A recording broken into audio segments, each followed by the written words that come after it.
Hi friends, welcome to SRAS academy. இந்த வீடியோவில் இந்திய தேசிய இயக்கம் ஐஎன்எம்முக்கான ஒரு குயிக் ரிவிஷன் பார்க்க போகிறோம். ஓகே, ஐஎன்எம்மோட ஷார்ட் நோட்ஸாக எடுத்துகிட்டு வந்திருக்கேன். சூப்பராக படிக்கிறோம். ஓகே, வாங்க வீடியோக்குள்ளே போகலாம். ஐஎன்எம் தேசிய மறுமலர்ச்சி அப்படிங்கிறது உங்களுக்கு சிலபஸில் இருக்கும். பட் அதுக்கு முன்னாடி ஐரோப்பியர் வருகைங்கிறத நம்ம தெரிஞ்சுக்கணும். ஐரோப்பியர்கள் வருகையில் ஐரோப்பியர்கள் என்ன ஆர்டரில் வந்தாங்க அப்படிங்கிறதும் முக்கியம். ஓகேவா, இதையும் தெரிஞ்சு வச்சுக்கோங்க. போர்ச்சுகீசியர், டச்சுக்காரர், ஆங்கிலேயர், டேனியர், ஃப்ரெஞ்சுக்காரர்கள். இவங்க ஃபஸ்ட்டு வர்த்தகம் செய்யணும், வணிகம் செய்யணும் அப்படிங்கிற நோக்கத்தோடு தான் இந்தியாவுக்குள்ளே வராங்க. அது மட்டும் இல்லாமல் அவங்களோட மதத்தை பரப்பணும் அப்படிங்கிறதும் அவங்களோட முக்கிய நோக்கமாக இருக்குது. இவங்களில் ஆங்கிலேயர் தான் 200 ஆண்டுகளுக்கு மேலாக இந்தியாவை ஆட்சி செஞ்சவங்க. இவங்க ஒவ்வொருத்தரை பற்றியும் நம்ம பார்க்கலாம். ஃபஸ்ட்டு ஆவண காப்பகம், அதாவது வரலாற்று ஆவணங்களை பாதுகாக்கிற இடத்தை தான் ஆவண காப்பகம் அப்படின்னு சொல்கிறாங்க. ஸ்டார்டிங்கில் லிஸ்பன், கோவா, சென்னை இதிலெல்லாம் இருந்தது. என்னென்ன மாதிரி ஆவணங்கள்லாம் இருக்கும் அப்படின்னு பார்த்தீங்கன்னா, இந்த நாட்குறிப்புகள், டைரின்னு சொல்லுவோம் இல்லையா, அது, பயண குறிப்புகள், செய்தித்தாள்கள், நாளேடுகள், இந்த மாதிரிலாம் நிறைய குறிப்புகள் கிடைக்கும். ஓகேவா, அதெல்லாம் பத்திரமா பாதுகாத்து வச்சுருக்க இடம் தான் ஆவண காப்பகம். இப்போ எக்ஸாம்பிள் பார்த்தீங்கன்னா, இப்போ மார்க்கோ போலோ பயண குறிப்பு, மார்க்கோ போலோ போனப்போ அவரோட அந்த பயண குறிப்புலாம் தான் இந்த ஐரோப்பியர்கள் போகிறதுக்கு ஒரு தூண்டுதலாக இருக்குது. ஓகேவா, இந்தியாவை பற்றி இவர் இன்னும் இது மாதிரி நிறைய பேர் வந்திருப்பாங்க. ஸோ இந்தியாவில் இதெல்லாம் இருக்குது, நம்ம இந்தியாவுக்கு போய் வர்த்தகம் செய்யணுங்கிற அந்த தூண்டுதலை ஏற்படுத்தினதே இந்த பயண குறிப்புகள் தான் அப்படின்னு கூட சொல்கிறாங்க. ஆவண காப்பகம் அப்படின்ட்டாவே ஆனந்தரங்கம்ங்கிற ஒரு முக்கியமான ஆள் ஃப்ரெஞ்சு மொழிபெயர்ப்பாளராக இருந்திருக்கிறாரு. ஓகேவா, 1736 1760 வரைக்கும் இந்தியாவுக்கும் ஃப்ரெஞ்சுக்கும் இடையான அந்த உறவு முறை குறித்த அன்றாட நிகழ்வுகளை பதிவு செஞ்சுருக்கிறவர் இந்த ஆனந்தரங்கம். இந்திய தேசிய ஆவண காப்பகம்ங்கிறது டெல்லியில் இருக்குது. ஏஷியாலே ரொம்ப பெருசு இதுதான், இந்திய தேசிய ஆவண காப்பகம், டெல்லி. ஆவண காப்பகத்தின் தந்தை என அழைக்கப்படுபவர் George William Forrest. George William Forrest ஆவண காப்பகத்தின் தந்தைன்னு அழைக்கப்படுறார். தமிழ்நாடு ஆவண காப்பகம் சென்னையில் இருக்கு. இதுக்கு சென்னை பதிப்பாசனம் அப்படின்னும் பேர். தென்னிந்தியாவில் இருக்கிற முக்கியமான ஆவண காப்பகத்தில் ஒன்று தமிழ்நாடு, சென்னையில் இருக்கிறது. ஓகேவா, இங்கே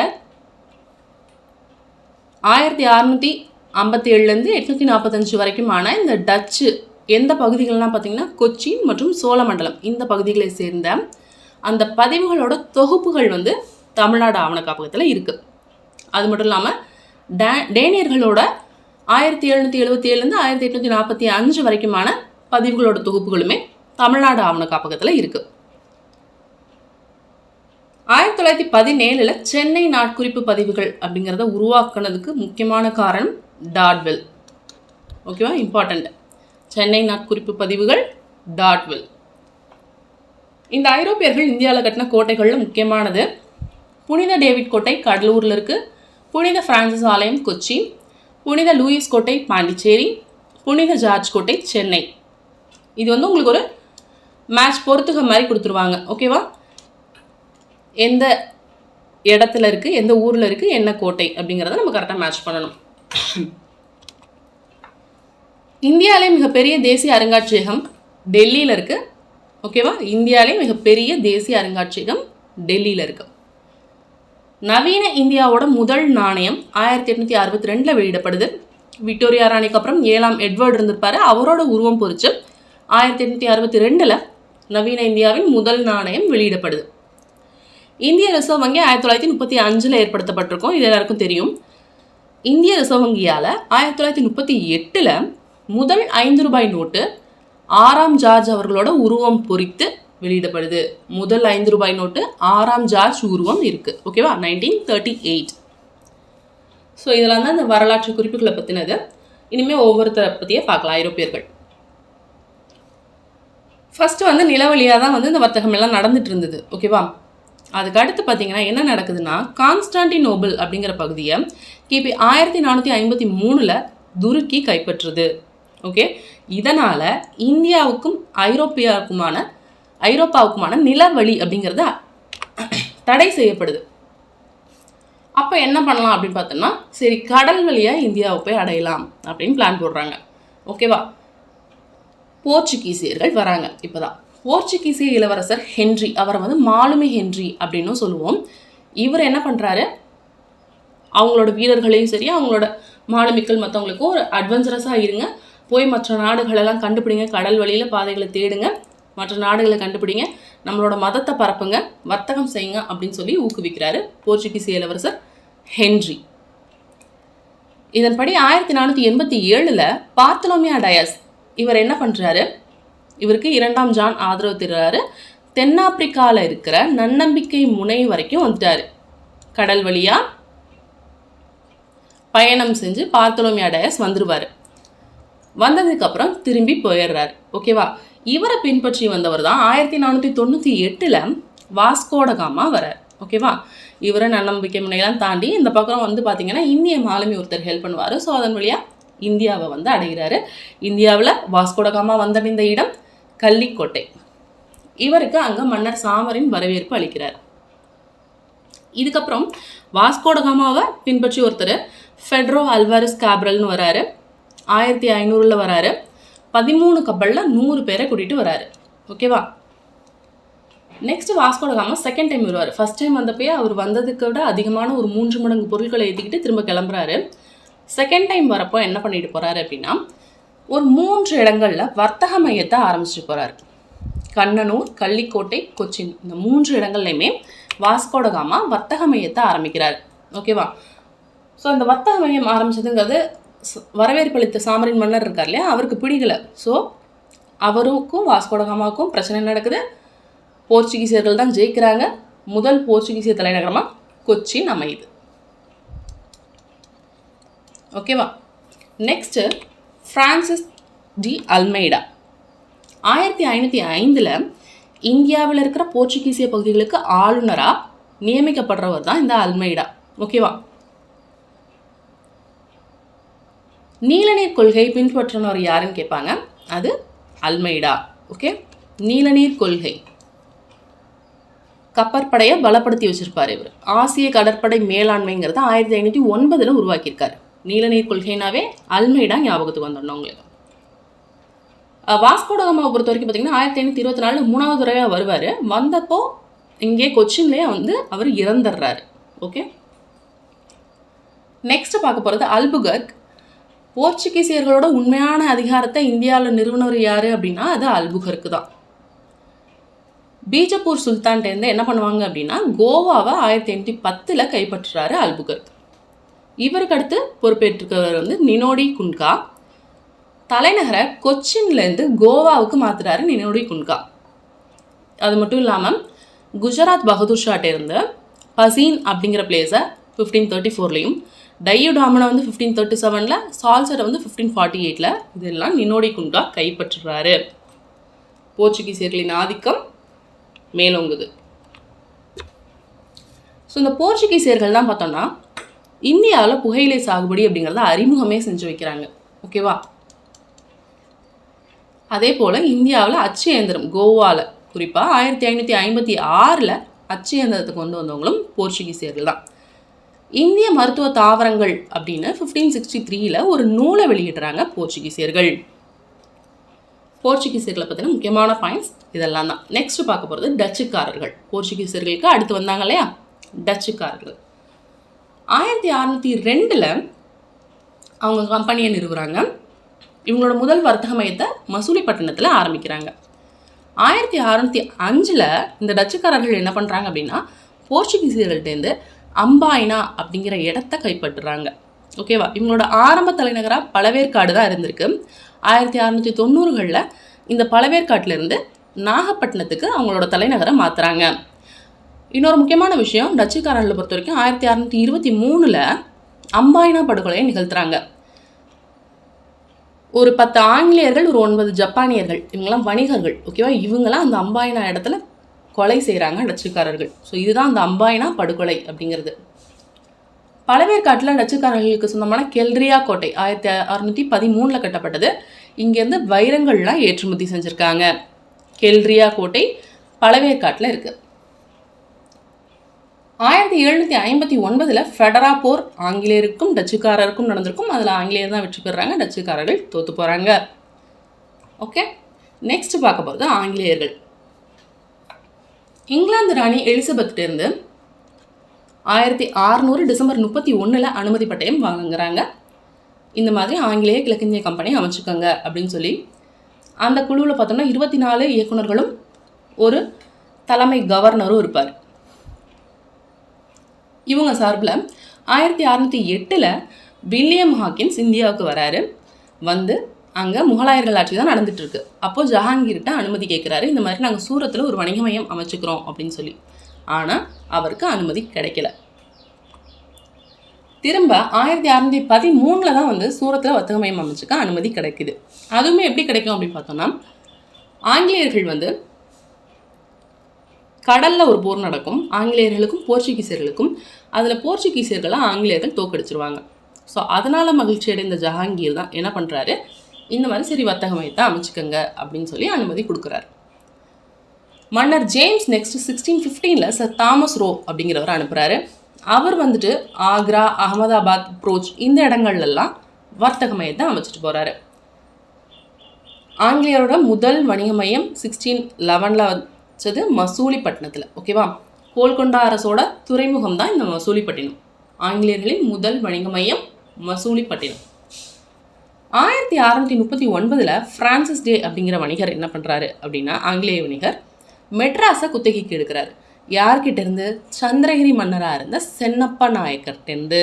ஓகேவா, 1639 பிரான்சிஸ் டே சென்னப்ப நாயக்கர்கிட்டேருந்து மெட்ராஸை குத்தகைக்கு வாங்குறாரு. ஸோ இந்த சென்னப்ப நாயக்கர் அப்படிங்கிற ஒரு பேர் நினைவாக தான் சென்னை அப்படின்னு அழைக்கப்படுது. ஓகேவா, ஆங்கிலேயர்கள் இந்தியாவில் கட்டின முதல் கோட்டை புனித ஜார்ஜ் கோட்டை. 1639 சென்ட் ஜார்ஜ் கோட்டை ஆங்கிலேயர்கள் இந்தியாவில் கட்டப்பட்ட முதல் கோட்டை.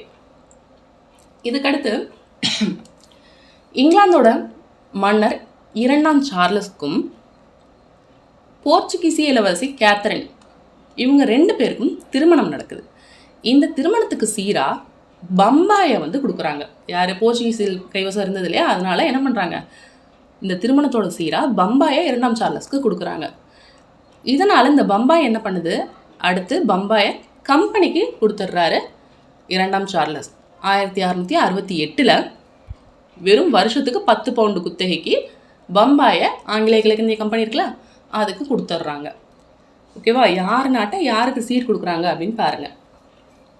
நெக்ஸ்ட் வந்து ஆங்கிலேயர்கள் இப்படி தான் ஒவ்வொரு இடமா கைப்பற்றுறாங்க, கோட்டையை கட்டுறாங்க, போர்கள்லாம் நடக்குது. இப்படி தான் அவங்களோட ஆட்சியை நிலைநிறுத்திருக்கிறாங்க இந்தியாவில்.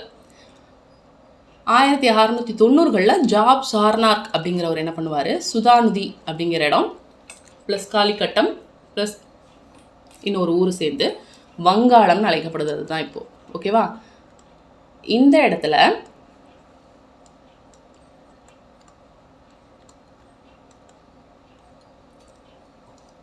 வில்லியம் கோட்டை வங்காளத்தில் 1696 வில்லியம் கோட்டை கட்டப்படுது.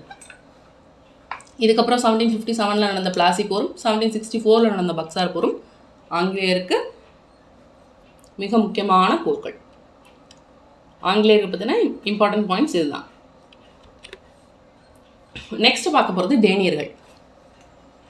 டென்மார்க் அரசரான 4ஆம் கிறிஸ்டியன் 1616 மார்ச் 17 பட்டயத்தை வழங்குறாரு. கம்பெனியை ஆரம்பிச்சுக்கோங்க, போய் வர்த்தகம் செய்யுங்க அப்படின்ட்டு. 1620 தமிழ்நாட்டில் தரங்கம்பாடி, அதாவது இவங்க வந்து டானஸ்பர்க் அப்படின்னு சொல்லுவாங்க.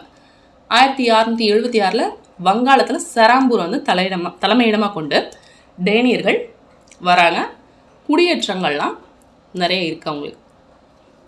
சீகன் பால்கு இவர் யாருன்னா, இந்தியாவில் நம்ம தரங்கம்பாடியில் அச்சுக்கூடத்தை ஏற்படுத்தினவர் சீகன் பால்கு. இவங்க ஒரு டேனியர். ஓகே, அதுக்கப்புறம் 1845 கிட்டலாம் பார்த்தோம்னா டேனியர்கள் அவங்களோட குடியேற்றங்கள் எல்லாம் விட்டுட்டு ஆங்கிலேயர்கிட்ட எல்லாத்தையும் விட்டுட்டு போயிடுவாங்க. நெக்ஸ்ட் பார்க்க போகிறது ஃப்ரெஞ்சுக்காரர்கள். மன்னர் 14ஆம் லூயியோட அமைச்சர் கால்பர்ட்னால தான் இந்த ஃப்ரெஞ்சு கம்பெனி அப்படிங்கிறது அமைக்கப்படுது. கடைசியாக வந்தவங்க யாருன்னா ஃப்ரெஞ்சுக்காரர்கள் தான். ஓகேவா? இவங்களோட வணிக மையம் சூரத்தில் ஃபஸ்ட்டு அமைக்கிறாங்க. ஃப்ரான்காய்ஸ் கரோன் அப்படிங்கிற ஒரு ஆள் அமைக்கப்படுது. ரெண்டாவது வணிக மையம் வந்து மசூலிப்பட்டினத்தில் மார்கரோ அப்படிங்கிற ஒரு ஆள் 1669 அமைக்கப்படுது. இதுக்கப்புறம் பீஜப்பூர் சுல்தான் மற்றும் செல்கான் லோடி இவங்கள்ட்டேருந்தெல்லாம் என்ன பண்ணுறாங்கன்னா பாண்டிச்சேரியை வந்து ஒரு மானியம் மாதிரி வாங்கிக்கிறாங்க. அங்கே செயின்ட் லூயிஸ் கோட்டையை மார்டின் கட்டுறாரு. சந்திரநாகூர் நகர் அப்படிங்கிற ஒரு குடியேற்றத்தை ஏற்படுத்துகிறாங்க ஃப்ரெஞ்சுக்காரர்கள் 1673. டியூப்ளே ஆளுநராக வருவார் 1742. அவருக்கு அடுத்து டூமாஸ்னு ஒருத்தர் வருவார். ஸோ இதெல்லாம் தான் ஃப்ரெஞ்சுக்காரர்கள். ஆங்கிலேயருக்கும் ஃப்ரெஞ்சுக்காரர்களுக்கும் பின்னால் நிறைய போர்கள் நடக்கும். அந்த போர்களை பற்றிலாம் அடுத்தடுத்து பார்க்கலாம். ஸ்வீடன் கிழக்கிந்திய கம்பெனி அப்படிங்கிறது ஜோதன்பர்க்கால 1731 ஆரம்பிக்கப்பட்டது. ஓகேவா? இதுதான் ஐரோப்பியர் வருகை. நெக்ஸ்ட் பார்க்க போகிறது ஆங்கிலேயர்கள் இந்தியாவில் அவங்க ஆட்சியை நிலைநிறுத்திக்க என்னென்ன போர்கள் செஞ்சாங்க, என்ன போர்கள்லாம் நடந்தது, அதுக்கப்புறம் மக்களின் புரட்சி என்ன, அது எல்லாமே பார்க்கலாம். ஃபஸ்ட்டு பார்க்க போகிறது பிளாசி போர் 1757 நடந்தது. வங்காள நவாப்பா இருந்த அலிவர்தி கான் அவர் இறந்து போகிறாரு. அவருக்கு அடுத்து அவரோட பேரன் சிராஜ் உத்தௌலா அவர் ஆட்சிக்கு வராரு. சிராஜ் உத்தௌலா வந்து கொஞ்சம் திறமையானவர் இல்லைன்னு நினச்சிக்கிட்டு ஆங்கிலேயர்கள் என்ன பிளான் போடுறாங்கன்னா அந்த பகுதியை கைப்பற்றிடலாம் அப்படின்னு பிளான் போடுறாங்க. ஆனால் அதை தெரிஞ்சுக்கிட்ட சிராஜ் உத்தௌலா ஃபஸ்ட்டே இவர் சண்டையை ஆரம்பிச்சிடுறாரு. ஓகேவா? 1756 நடந்த இருட்டரை துயர சம்பவம் முக்கியமான ஒரு விஷயம். ஒரு 150க்கும் மேற்பட்ட 140க்கும் மேற்பட்ட ஆங்கிலேயர்களை பிடிச்சி அந்த சின்ன இருட்டறையில் போட்டு வச்சுருவாங்க. அடுத்த நாள் பார்த்தா மூச்சு திணறி அத்தனை பேரும் இறந்துருப்பாங்க. அதுதான் இருட்டரை துயர சம்பவம். இதுக்கடுத்து சிராஜ் உத்தௌலா என்ன பண்ணுறாரு, கல்கத்தாவில் இருக்க வில்லியம் கோட்டையை கைப்பற்றுறாரு. காசிம் பஜாரையும் கைப்பற்றுகிறாரு. 1756 ஜூன் 20 வில்லியம் கோட்டை சரணடையுது. இதுக்கப்புறம் ராபர்ட் கிளைவ் இருக்கார் இல்லையா, அவர் வந்து தான் இந்த வில்லியம் கோட்டையை மீட்டெடுக்கிறாரு. இதுக்கப்புறம் அலிநகர் உடன்படிக்கை போடப்படுது. ஓகேவா? பிளாசி போர் வந்து 1757 ஜூன் 23 அன்னைக்கு நடக்கிறது. பிளாசி போர் சிராஜ் உத்தௌலாவும் ஃப்ரெஞ்சும் கூட்டு சேர்ந்துக்கிட்டு ஆங்கிலேயருக்கு எதிராக போர் புரிவாங்க. ஆனால் ஆங்கிலேயர்கள் தான் ஜெயிக்கிறாங்க பிளாசி போரில். சிராஜும் ஃப்ரெஞ்சும் தோற்று போகிறாங்க. இதனால் போடப்படுற உடன்படிக்கை அலிநகர் உடன்படிக்கை 1757 பிப்ரவரி 9 போடப்படுது. 1757 சந்திரநாகூர் ஆங்கிலேயர் வந்து கைப்பற்றுறாங்க. சந்திரநாகூர் வந்து ஃப்ரெஞ்சு குடியேற்றம் சொன்னாலே ஆங்கிலேயர் கைப்பற்றிடுறாங்க.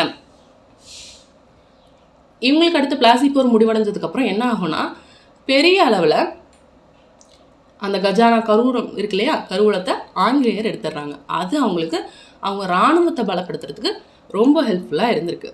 பிளாசி போர் காரணமான ஒரு பெரிய அமௌண்ட் வந்து ஆங்கிலேயருக்கு கிடச்சிருக்கு அப்படின்னு சொல்லலாம். நெக்ஸ்ட் பார்க்க போகிறது பக்சார் போர். ஸோ இந்த பிளாசி போர் காரணமாக பார்த்திங்கன்னா இந்த வங்காளம், பீகார், ஒரிசா இந்த பகுதிகளெலாம் தடையில்லா வணிக உரிமையாக ஆங்கிலேயருக்கு கிடைக்குது.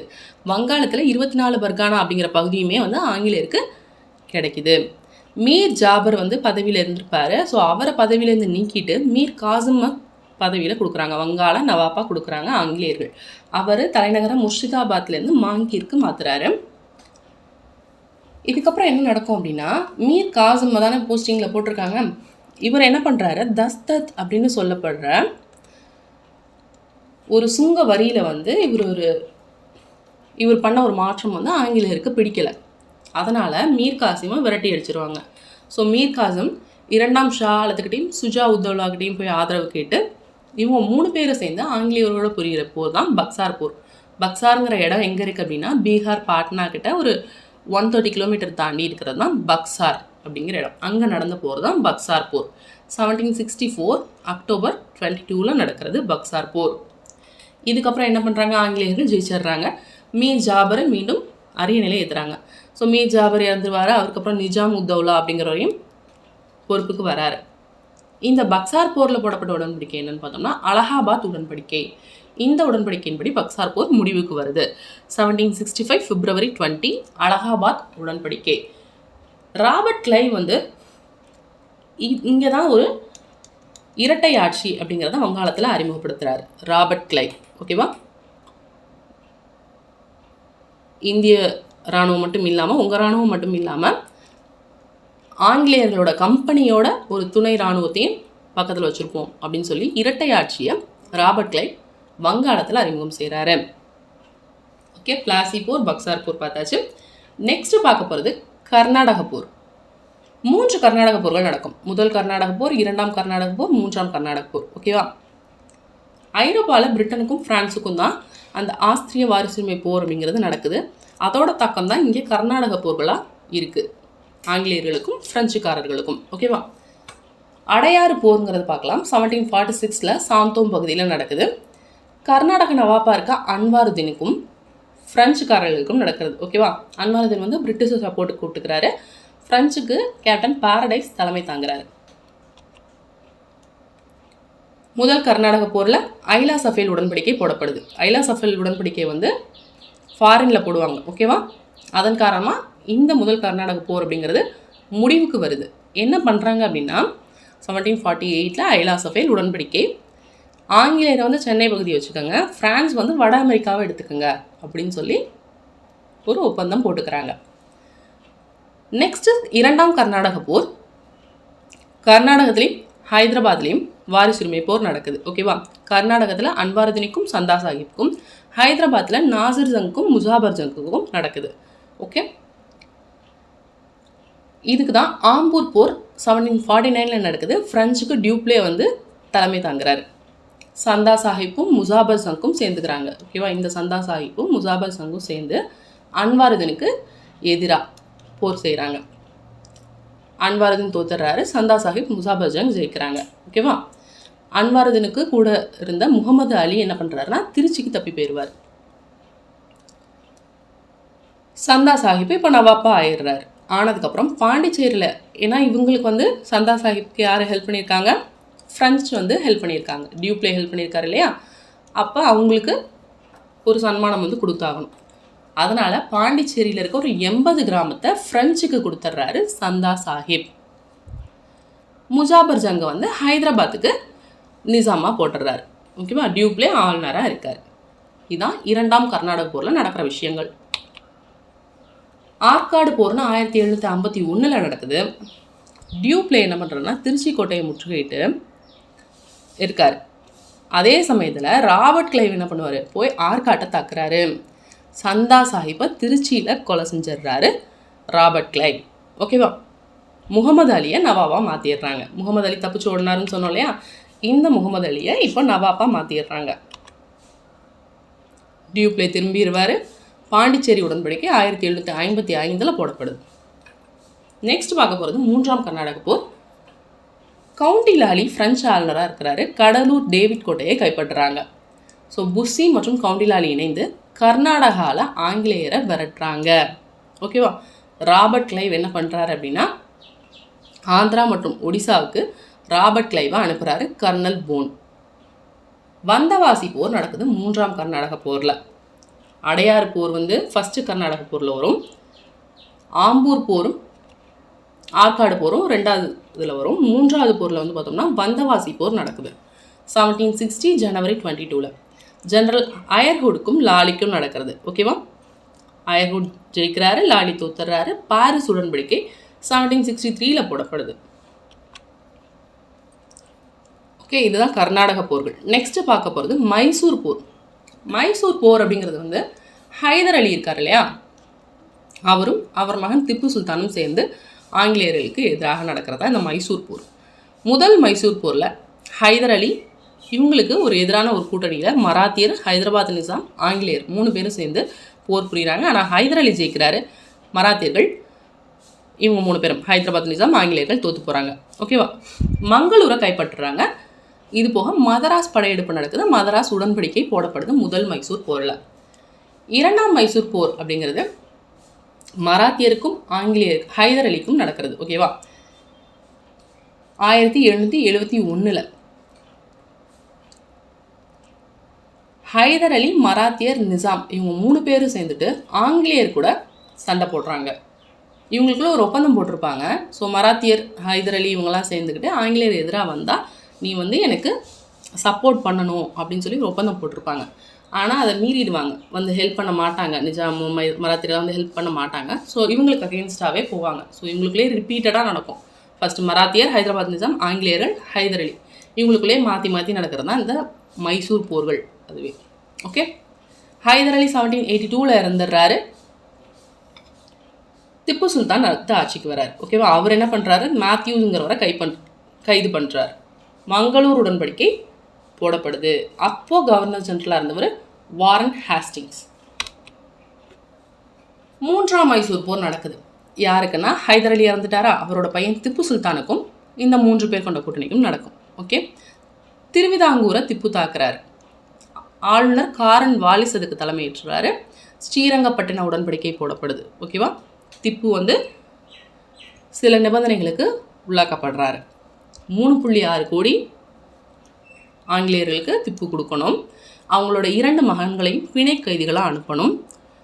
திப்புவோட பாதி இடங்களை ஒப்படைக்கணும். இந்த மாதிரி ஒரு 3 நிபந்தனைகள் போடப்படுது. இதுக்கு அடுத்து நடக்கிறது தான் 4ஆம் மைசூர் போர் 1799. பிரெஞ்சு ஜக்கோபியன் கழகம் அப்படின்ட்டு திப்பு தூதுவர்களை வெளிநாட்டுகளுக்கெல்லாம் அனுப்புகிறாரு. அரேபியா, துருக்கி, ஆப்கானிஸ்தான், பிரெஞ்சு இந்த இடத்துக்குலாம் அனுப்புகிறாரு. சுதந்திர மரம் அப்படின்னு சொல்லி ஒன்று நடப்படுது. ஓகேவா? திப்புவுக்கும் 1799 திப்புவுக்கும் வெல்லஸ்லிக்கும் இடையில நடக்கிறது. ஓகே, இவரோட சகோதரர் மெட்ராஸ் ஆளுநராக ஆர்த்தர் வெல்லஸ்லி அப்படின்னு இருந்திருப்பார். தலைமை தளபதியாக யார் இருப்பார்னா ஸ்டூவர்ட் இருந்திருக்கார். ஸ்ரீரங்கப்பட்டினம் 1799 மே 4 கைப்பற்றப்படுது. திப்பு கொல்லப்படுறாரு. இவருக்கு அடுத்து பொறுப்பு மைசூர் அரியணை யார் ஏறுறாங்கன்னு பார்த்தோம்னா 1ஆம் கிருஷ்ணராஜ உடையார். இவர் தான் பொறுப்பில் ஏறுறாரு. திப்புவோட குடும்பத்தெல்லாம் வேலூர் கோட்டையில் சிறை வைக்கிறாங்க. ஸோ இதுக்கப்புறம் வேலூர் கழகம்னு நடக்கும். வேலூர் புரட்சி, அதில் திப்புவோட குடும்பம் இருப்பாங்க. பதே ஹைதர்னு அவங்க பையன்லாம் இருப்பாங்க. அதை பற்றிலாம் பின்னாடி பார்க்கலாம். ஓகே, நெக்ஸ்ட் பார்க்க போகிறது மராத்திய போர்கள். 3ஆம் பானிபட் போர் 1761 நடக்கும். ஸோ இதுக்கப்புறம் தான் மராத்தியர்களோட வீழ்ச்சிங்கிறது பொதுவாகவே இருக்கும். இதெல்லாம் மராத்திய குடும்பங்கள். இம்பார்ட்டன்ட் பாயிண்ட், பூனாவை சார்ந்த மராத்திய குடும்பங்கள் பேஷ்வா, பரோடாக்கு கெய்க்வாட், நாக்பூருக்கு போன்ஸ்லே, இந்தூருக்கு ஹோல்கர், குவாலியருக்கு சிந்தியா. இது இம்பார்ட்டன்ட் பாயிண்ட்ஸ் பார்த்து வச்சுக்கோங்க. முதல் மராத்திய போர் 1775 82 வரைக்கும் நடக்கிறது. மகாதாஜி சிந்தியாவுக்கும் ஆங்கிலேயருக்கும் எதிராக நடக்கிறது. ஆங்கிலேயர் தான் ஜெயிக்கிறாங்க. சால்பை ஒப்பந்தம் போடப்படுது. என்ன போர், என்ன ஒப்பந்தங்கள் போடுறாங்கங்கிறது ரொம்ப முக்கியம். நல்லா பார்த்துக்கோங்க. ஓகேவா? இருக்கிற ஒப்பந்தங்கள்லாம் தனித்தனியாக எழுதி வச்சுக்கோங்க. என்ன டேட்டில் என்ன ஒப்பந்தம், என்ன போருக்காக போடப்படுது, அதையும் நோட் பண்ணி வச்சுக்கோங்க. ஓகே, 1802 பசீன் உடன்படிக்கை போடப்படுது. அப்புறம் 2ஆம் பாஜிராவும் வெல்லஸ்லியும் போர் செய்கிறாங்க. கடைசியாக துணைப்படை திட்டத்தை 2ஆம் பாஜிரா ஏற்றுக்கிறார். வெல்லஸ்லியால் கொண்டு வரப்பட்டதானே துணைப்படை திட்டம். ஸோ அதை ஏற்றுக்கிறாரு. நெக்ஸ்ட் பார்க்க போகிறது 2ஆம் மராத்திய போர். பேஷ்வா துணைப்படை திட்டத்தை ஏற்றுக்கிறதுக்கு அப்புறமா சிந்தியா மற்றும் போன்ஸ்லே இவங்க 2 பேரும் கலகம் செஞ்சுட்டு தான் இருந்தாங்க ஆங்கிலேயருக்கு எதிராக. ஆர்த்தர் வெல்லஸ்லின்னு இருந்தார் இல்லையா சென்னை மாகாணத்தில், அவர் இவங்க 2 பேருக்கும் எதிராக போர் செஞ்சு இவங்க 2 பேரும் தோத்துட்டு ஆங்கிலேயர்கள் ஜெயிக்கிறாங்க. ஒப்பந்தம் போடப்படுது, தனித்தனியாக ஒப்பந்தம் போடப்படுது. ஸோ சிந்தியாவோட என்ன ஒப்பந்தம் போடுறாரு அப்படின்னா சுர்ஜு அர்ஜுகான் அப்படிங்கிற ஒப்பந்தத்தையும், போன்ஸ்லேவோட தியோகான் அப்படிங்கிற ஒப்பந்தமும் 1803 போடப்படுது. யஷ்வந்த்ராவ் ஹோல்கர் அவர் தனியாக என்ன பண்ணுவார் அப்படின்னா ஆங்கிலேயருக்கு எதிரான ஒரு இந்திய கூட்டணியை திரட்ட முயற்சி பண்ணுவார். ஜெய்ப்பூரில் ஒரு பிரதேசத்தை கைப்பற்ற முயற்சிப்பார். ஆனால் அவரும் தோற்று போகிறாரு. இதுதான் 2ஆம் மராத்திய போரில் நடக்கிற விஷயம். நெக்ஸ்ட் பார்க்க போகிறது 3ஆம் மராத்திய போர் 1817 1818 வரைக்கும். ஸோ 3ஆம் மராத்திய போர்லையும் இதே மாதிரி அங்கங்கே சின்ன சின்ன போர்கள் நடந்து இறுதியாக சித்தால்பாடி அப்படிங்கிற போரில் போன்ஸ்லே தோற்று போகிறாரு. மஹித்பூருங்கிற போரில் ஹோல்கர் தோற்று போகிறாரு. அதோட இந்த போர்கள்ங்கிறது மராத்தியருக்கும் ஆங்கிலேயருக்கும் முடிஞ்சிட்டு இந்த 3 மராத்திய போர்களோட விளைவுகள் என்ன அப்படின்னு பார்த்தோம்னா பேஷ்வா பதவி ஒழிக்கப்படுது. கடைசி பேஷ்வாவாக இருந்த 2ஆம் பாஜிராவுக்கு வருடாந்திர ஓய்வூதியமாக 8 லட்சம் ரூபாய் கொடுக்குறாங்க. போன்ஸ்லே ஹோல்கரோட நாக்பூர், இந்தூர் இந்த பகுதிகளெலாம் ஆங்கிலேயர்கிட்டே போய் சேருது. ஸோ இதுதான் போர்களை பற்றின ஒரு ப்ரீஃப் எக்ஸ்பிளனேஷன். நெக்ஸ்ட் பார்க்க போகிறது ஆங்கிலேயரோட நிர்வாக அமைப்பை பற்றி பார்க்கலாம். குயிக்காக பார்க்கலாம் வாங்க. குடிமைப்பணி அப்படிங்கிறத சிவில் சர்வீஸ் அப்படிங்கிறத கொண்டு வந்ததே பார்த்தீங்கன்னா இந்தியாவுக்கு இந்த வேர்டை கொண்டு வந்ததே ஆங்கிலேயர்கள் தான். ஸோ இந்த சிவில் சர்வீஸ்க்கு கீழே என்னெல்லாம் வருது அப்படின்னு பார்த்தீங்கன்னா வரி வசூல் செய்கிறது, சட்டத்தை செயல்படுத்துறது. இதுக்கப்புறம் பின்னாடி இதை பொதுப்பணி அப்படிங்கிற மாதிரி மாற்றினாங்க. 1786 காரன்வாலிஸ் ஆளுநராக வராரு. அவர் தனியார் வணிகத்திற்கு எதிராக சட்டம் இயற்றுறாரு. அது மட்டும் இல்லாமல் அரசு ஊழியர்களோட சம்பளத்தை அதிக அளவில் உயர்த்தி கொடுக்குறாரு. ஓகேவா, உலகத்திலேயே அதிகமாக சம்பளம் வாங்குகிற அரசு ஊழியர்கள் இவங்க தான், ஆங்கில கிழக்கிந்திய கம்பெனிக்காரங்க தான் அப்படிங்கிற மாதிரி கொண்டு வரார். 1798 வெல்லஸ்லி பிரபு கவர்னர் ஜெனரலாக ஆகிறாரு. இவர் என்ன பண்ணுறாரு அப்படின்னா அரசு ஊழியர்களுக்கு பயிற்சி கொடுக்கணும் அப்படின்னு முயற்சி பண்ணுறாரு. அதன் விளைவாக வில்லியங்கோட்டையில் ஒரு கல்லூரியை நிறுவுறார். அங்கே இலக்கியம், அறிவியல், மொழி இந்த சம்பந்தமான பயிற்சிகள் கொடுக்கப்படுது அரசு ஊழியர்களுக்கு, ஆங்கிலேய அரசு ஊழியர்களுக்கு. ஆனால் இதில் சேர விரும்பாத அரசு ஊழியர்கள்லாம் என்ன பண்ணுறாங்க, ஹெய்லிபரி அப்படிங்கிற ஒரு கிழக்கிந்திய கல்லூரியை கொண்டு வராங்க. 1806 உருவாக்குறாங்க. போட்டித் தேர்வு முறை மூலமாக 1833 இயற்றப்பட்ட பட்டய சட்டத்தின்படி அரசு ஊழியர் நியமனம் செய்யப்படுறாங்க. ஓகேவா, இப்போ இந்த போட்டித் தேர்வுங்கிறது எல்லாருக்கும் பொதுவானது கிடையாது. அதாவது நியமன போட்டித் தேர்வு அப்படின்னு தான் இதை சொல்லுவாங்க. நியமன போட்டித் தேர்வு அப்படின்னு தான் சொல்லுவாங்க. இவங்களாம் ஒரு செட் ஆஃப் பீப்புள், ஆங்கிலேயர்களில் இவங்க மட்டும்தான் போய் பரிசு எழுதணும். அவங்கள யார் நல்ல மார்க் எடுக்கிறாங்களோ அவங்க ஜெயிச்சுக்கலாம், வேலை அரசு ஊழியர் போஸ்ட்டுக்கு வந்துடலாம் அப்படின்னு சொல்கிறது. ஸோ நியமன போட்டித் தேர்வாக தான் இது கன்சிடர் செய்யப்பட்டது. 1853 திரும்ப கம்பெனி ஊழியரை எப்படி தேர்ந்தெடுக்கிறதுன்னு சொல்லி சட்டம் வருது. இந்திய அரசு சட்டம் 1858 வந்தது. அதை உறுதியும் செய்யுது. அதன்படி மேக்ஸிமம் ஏஜ் அந்த போட்டித் தேர்வு எழுதுறதுக்கு 23 ஃபிக்ஸ் பண்ணியிருந்தாங்க. 1858 ஹெய்லிபரி கல்லூரியும் நீக்கிட்டாங்க. 60 ஒழுங்குமுறை ஆணையம் அமைக்கப்படுது. திரும்ப வயது அப்படியே மாறிட்டே வரும். அதிகபட்ச வயது 22 இருந்துச்சு, அப்புறம் 21 குறைச்சி, அப்புறம் 19 குறைக்கிறாங்க ஒவ்வொரு வருஷங்களையும். இந்திய ஆட்சி பணி சட்டம் 1861 இயற்றப்படுது. ஓகேவா, முதல் ஐசிஎஸ் தேர்வை கிளியர் பண்ண இந்தியர் யார் அப்படின்னா சத்யேந்திரநாத் தாகூர். ரவீந்திரநாத் தாகூரோட அண்ணன் சத்யேந்திரநாத் தாகூர் 1863 கிளியர் பண்ணியிருப்பார். அவருக்கு அப்புறம் 1869 சுரேந்திரநாத் பானர்ஜி, ரமேஷ் சந்திரதத், பிஹாரிலால் குப்தா இவங்க 3 பேருமே ஐசிஎஸ் தேர்வை கிளியர் பண்ணியிருப்பாங்க. 1892 21 வச்சுருந்தாங்களே அதை 23 ஏஜை மாற்றுவாங்க. 1912 இஸ்லிங்டன் அப்படிங்கிற பிரபு தலைமையில் ராயல் கமிஷன் அரசு ஆணையம் ஒன்று அமைக்கப்படுது. இதில் உறுப்பினர்களாக கோபாலகிருஷ்ண கோகலே, அப்துல் ரஹீம், அவர் மட்டும் இல்லாமல் இன்னொரு 4 ஆங்கிலேயர்கள் இருப்பாங்க. ஓகேவா, அரசு பணியை பற்றி ஆராயறதுக்காக அமைக்கப்பட்ட குழு தான் இந்த ராயல் கமிஷன். ஸோ இவங்க 1917 அறிக்கையை தாக்கல் செய்கிறாங்க. இந்தியாவிலே கொஞ்சம் பரீட்சையை நடத்துங்க அப்படின்னு சொல்லி அனுமதியும் கொடுக்குறாங்க. நெக்ஸ்ட் என்ன பண்ணுறாங்கன்னா 1918 மாண்டேகு செம்ஸ்போர்ட் சீர்திருத்தம் வரும் இல்லையா, பரிந்துரை வரும் இல்லையா, அதில் என்ன சொல்கிறாங்க, அரசு ஊழியர்களுக்கு ஒரு 33% இந்தியர்களை தேர்வு செய்யுங்க, அவங்களுக்குன்னு அந்த இடஒதுக்கீடு மாதிரி கொடுங்க அப்படின்னு சொல்கிறாங்க. இதை பின்னாடி போக போக படிப்படியாக அதிகரிச்சவும் செய்யுங்க அப்படின்னு மாண்டேகு செம்ஸ்போர்ட் சீர்திருத்தம் பரிந்துரைக்குது. ராயல் கமிஷன்லேயே பார்த்தாங்கன்னா அடுத்து இன்னொரு ராயல் கமிஷன் 1923 லீ பிரபு தலைமையில் வச்சுருப்பாங்க. இவங்க இந்திய ஆட்சி பணி, இந்திய காவல் பணி, இந்திய காடுகள் பணி இதெல்லாம் ஒரு இந்திய அரசு செயலர் கண்ட்ரோலில் இருக்கணும் அப்படின்னு சொல்லி சொன்னது லீ பிரபு குழு. இதன்படி அரசு பணியாளர் தேர்வாணையத்தை பரிந்துரை செஞ்சதும் நிறுவுங்க அப்படின்னு சொல்லி பரிந்துரை செஞ்சதும் லீ குழு தான். 1935 சட்டம் வரும் இல்லையா, அதில் மத்தியில் கூட்டாட்சிங்கிறதும் வருது. அரசு பணியாளர் தேர்வாணையத்தையும் அமைங்க, மாகாணத்துக்கும் ஒரு அரசு பணியாளர் தேர்வாணையத்தை வைங்க, இல்லை ஒரு 2-3 மாகாணத்துக்கு பொதுவான மாகாண அரசு பணியாளர் வைங்க அப்படின்னு சொல்கிறாங்க. ஸோ இதுதான் குடிமை பணியை பொறுத்த வரைக்கும் ஆங்கிலேயர்களோட நிர்வாகம்.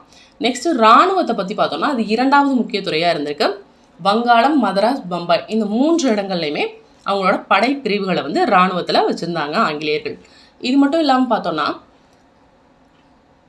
ஆங்கிலேய இராணுவத்தை சிப்பாய் இராணுவம் அப்படின்னு சொல்லுவாங்க. ஓகேவா, இதில் என்ன ஆகுது அப்படின்னா ஆங்கிலேய வீரர்களும் இருப்பாங்க, இந்திய வீரர்களும் இருப்பாங்க. ஆனால் ஆங்கிலேய வீரர்களுக்கு தான் முக்கியத்துவம் அதிகம் தரப்பட்டது, ஊதியம் அதிகம் தரப்பட்டது.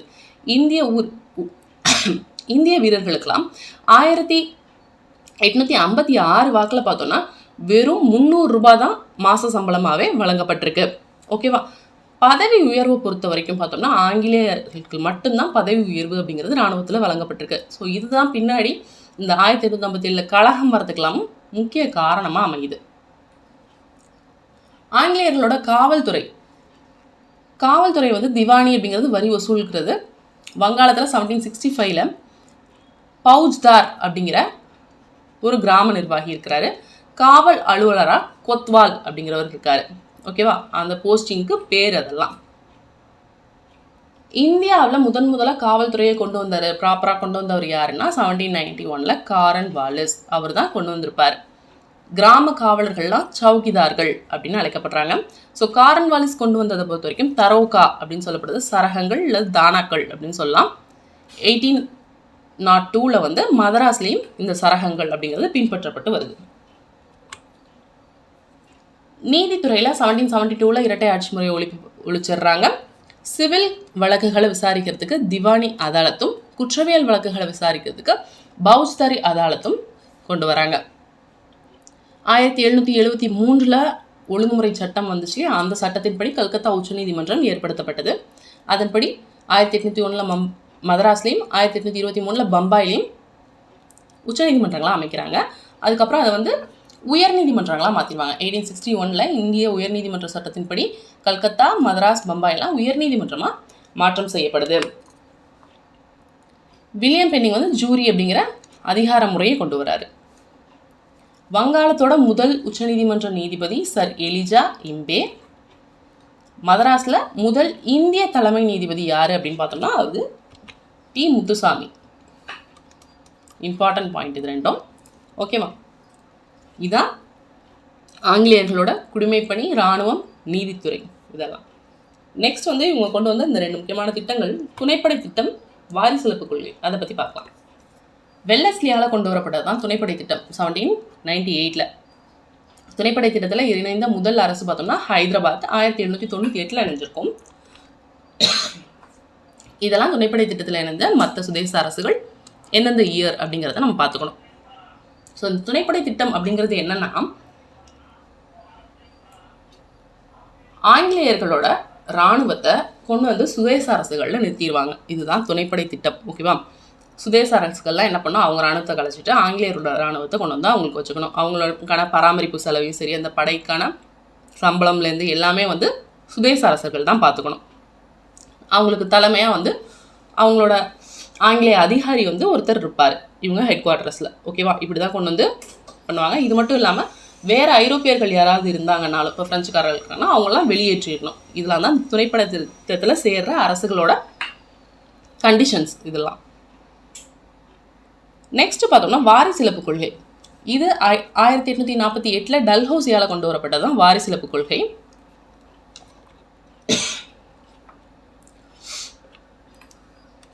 அரசருக்கு நேரடி வாரிசு இல்லை, இந்திய அரசருக்கு நேரடி வாரிசு இல்லை அப்படின்ட்டு யாராவது தத்தெடுக்கிறாங்கன்னு வச்சுக்கோங்களேன். அப்போ அந்த தத்து பிள்ளைகளுக்கு சொத்து மட்டும்தான் போகும். அந்த ஆட்சி பகுதியெல்லாம் பிரிட்டிஷ்க்கு போயிடணும். இதுதான் வந்து இந்த வாரிசிலப்பு கொள்கை சொல்கிறது. இதனால் பாதிக்கப்பட்ட நிறைய அரசுகள் இருக்குது. ஸோ இதெல்லாம் சேர்ந்து தான் 1857 ஒரு பெரும் புரட்சி வெடிக்குது. ஓகேவா? இந்த வாரிசிலப்பு கொள்கை மூலமாக ஆங்கிலேயர்கள் சேர்த்துக்கிட்ட பகுதிகள் இவையெல்லாம் எந்தெந்த இயரில் ஆங்கிலேய ஆட்சி பகுதியாக இதெல்லாம் சேர்த்துக்கிட்டாங்க அப்படின்னு பார்க்கலாம். இதுக்கப்புறம் தென்னிந்திய கழகம் 800களில் பாளையக்காரர் புரட்சி அதெல்லாம் இருக்கு இல்லையா, அது 1806 வேலூர் கழகம், 1857 பெரும் புரட்சி. இது எல்லாமே நம்ம மக்களின் புரட்சி அப்படிங்கிற டாப்பிக்கில் அடுத்து பார்க்கலாம்.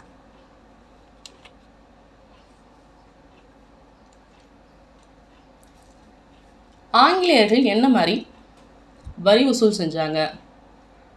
ஓகேவா? மெயினான அவங்களோட வசூல் வந்து வரிங்கிறது நிலவரியாக தான் இருந்தது. ஓகேவா? ஒரு 3 முக்கிய வரி வந்து நிலையான நிலவரி திட்டம், ரயத்வாரி, மகள்வாரி. இது மூலமாக தான் மக்கள்கிட்டேருந்து பெருமளவில் சுரண்டலில் ஈடுபட்டாங்க ஆங்கிலேயர்கள். நிலையான நிலவரி திட்டம் 1765 வங்காளம், பீகார், ஒடிசா இந்த பகுதிகளெலாம் வந்து பார்த்தோம்னா ராபர்ட் கிளைவ் வராரு இல்லையா, அவர் ஓராண்டு திட்டம் அப்படின்னு சொல்லி இந்த வரி வசூலிக்கிறதுக்கு அறிமுகம் செய்கிறாரு. வாரன் ஹாஸ்டிங் வந்துட்டு என்ன பண்ணுவார், 5 ஆண்டு திட்டம்னு அதை மாற்றிட்டு திரும்பவும் அது ஓராண்டு திட்டம் அப்படின்னு மாற்றிடுவார். இதுக்கப்புறம் காரன் வாலிஸ் வராரு. இவர் என்ன பண்ணுறாருன்னா 10 ஆண்டு திட்டம் அப்படின்னு அறிமுகப்படுத்துறாரு. இதை தான் நிலையான நிலவருவாய் திட்டம்னு சொல்கிறோம். நிலையான நிலவருவாய் திட்டம்னா காரன் வாலிஸை எழுதணும். ஓகேவா? 1793 இது எங்கெல்லாம் பின்பற்றப்பட்டது அப்படின்னு பார்த்தோம்னா வங்காளம், பீகார், ஒடிசா, உத்தரப்பிரதேசம், வாரணாசி, வடக்கு கர்நாடகம் இங்கெல்லாம் பின்பற்றப்பட்டது. ஆங்கிலேய ஆட்சி பகுதிகளில் இந்தியாவில் ஆங்கிலேய ஆட்சி பகுதிகளே அதில் ஒரு 19% இந்த நிலையான நிலவரி திட்டம் அப்படிங்கிறது பின்பற்றப்பட்டுச்சு. இதை வந்து வேறு வேறு பெயர்கள்லாம் பார்த்தோம்னா ஜமீன்தாரி, ஜாகிர்தாரி, மல்குஜாரி, பிஸ்வேதாரி அப்படின்லாம் அழைக்கப்பட்டது. ஜமீன்தார் தான் நிலத்தின் உரிமையாளராக இருந்தார். அரசுக்கு இவர் முகவராக இருந்தார். ஓகேவா? ஒரு ஏஜென்ட் மாதிரி.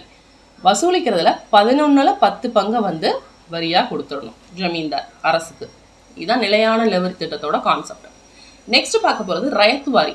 1820 சர் தாமஸ் மன்ரோவால் கொண்டு வரப்பட்டதான் இந்த ரயத்து வாரி. இதில் வந்து நிலத்தோட உரிமையை விவசாயிகள்கிட்டே கொடுத்துட்டாங்க. ஓகேவா? மதராஸ், பம்பாய், அஸ்ஸாம், கூர்க் இந்த பகுதிகளெலாம் பின்பற்றப்பட்டது. தாமஸ் மன்ரோ மற்றும் கேப்டன் ரீட் இவங்க 2 பேராலையும் கொண்டு வரப்பட்டதான் ரயத்து வாரி.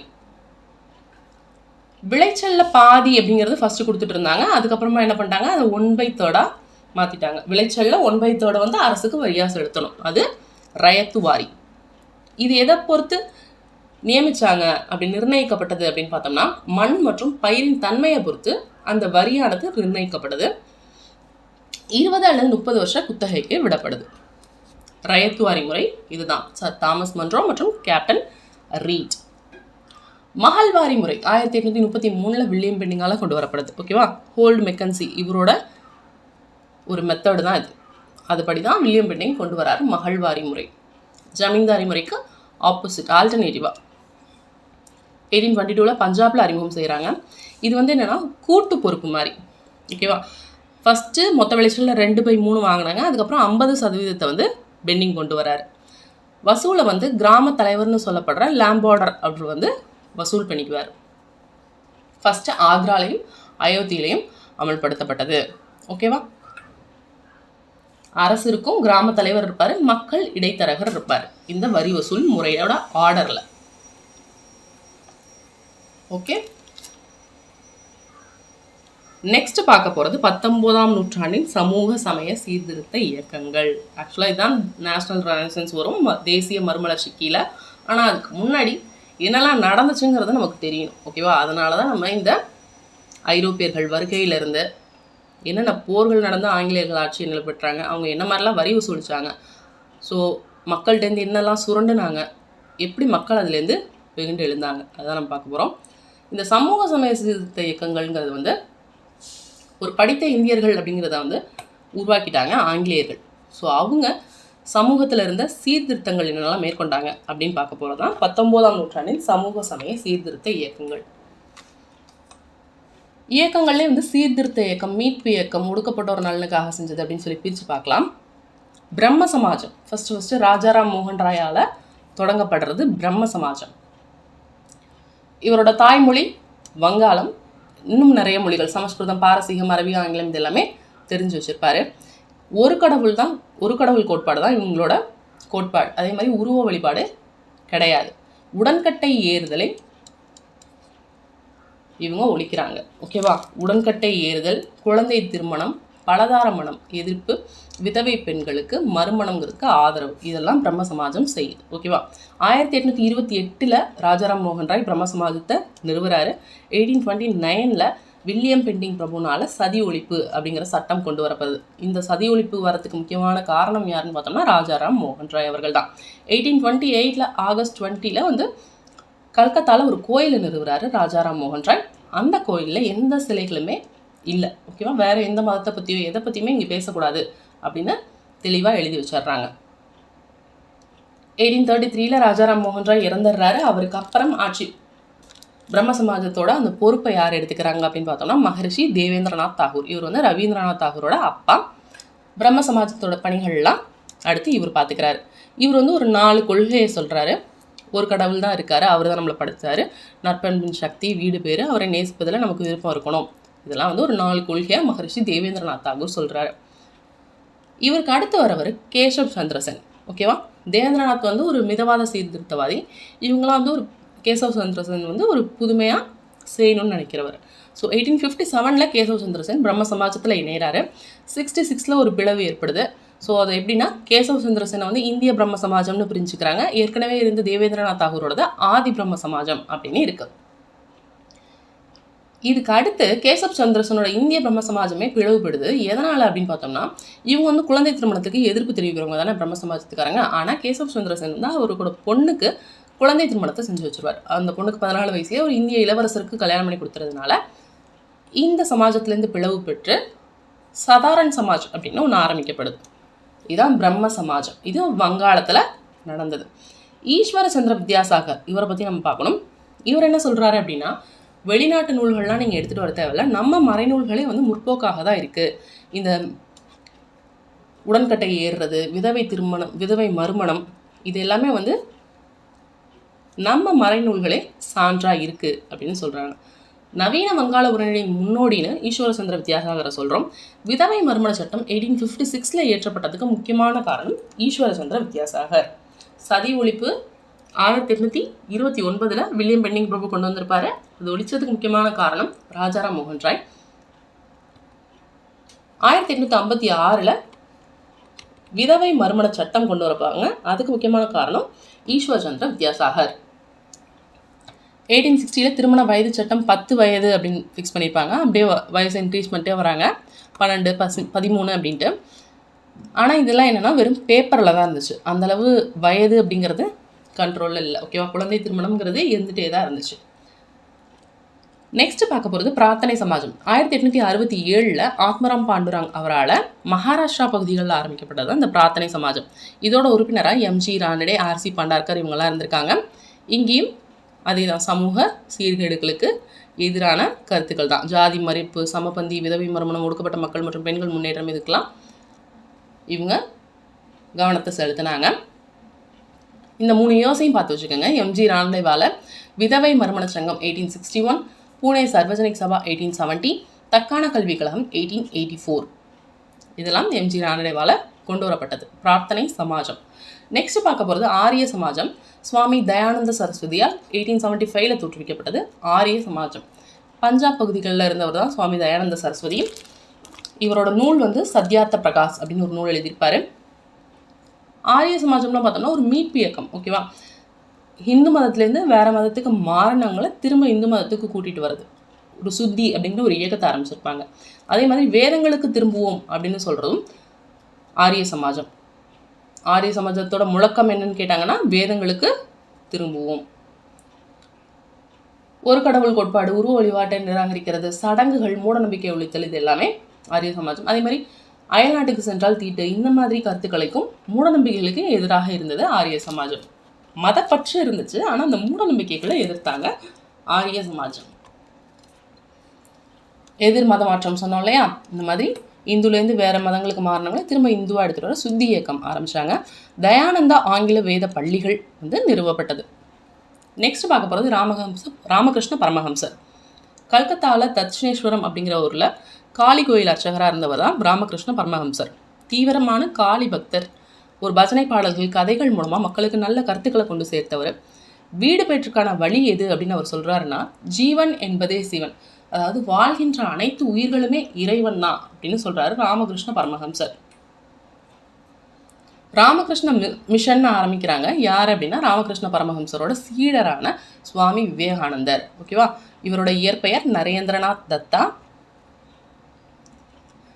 இந்த மிஷன் மூலமாக கல்வி அறிவு மக்களுக்கும் மருத்துவ உதவியும் இயற்கை சீற்றங்கள் போது நிவாரணமும் வழங்குறாங்க ராமகிருஷ்ணா மிஷனை சார்ந்தவர்கள்.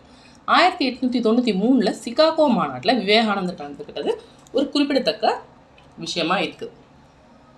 பிரம்மஞான சபை 1875 அமெரிக்காவில் ஆரம்பிக்கப்படுது. 1886 இந்தியாவுக்கு, அதுவும் சென்னை அடையாறில் ஹெட் குவார்ட்டர்ஸாக வச்சுட்டு வராங்க.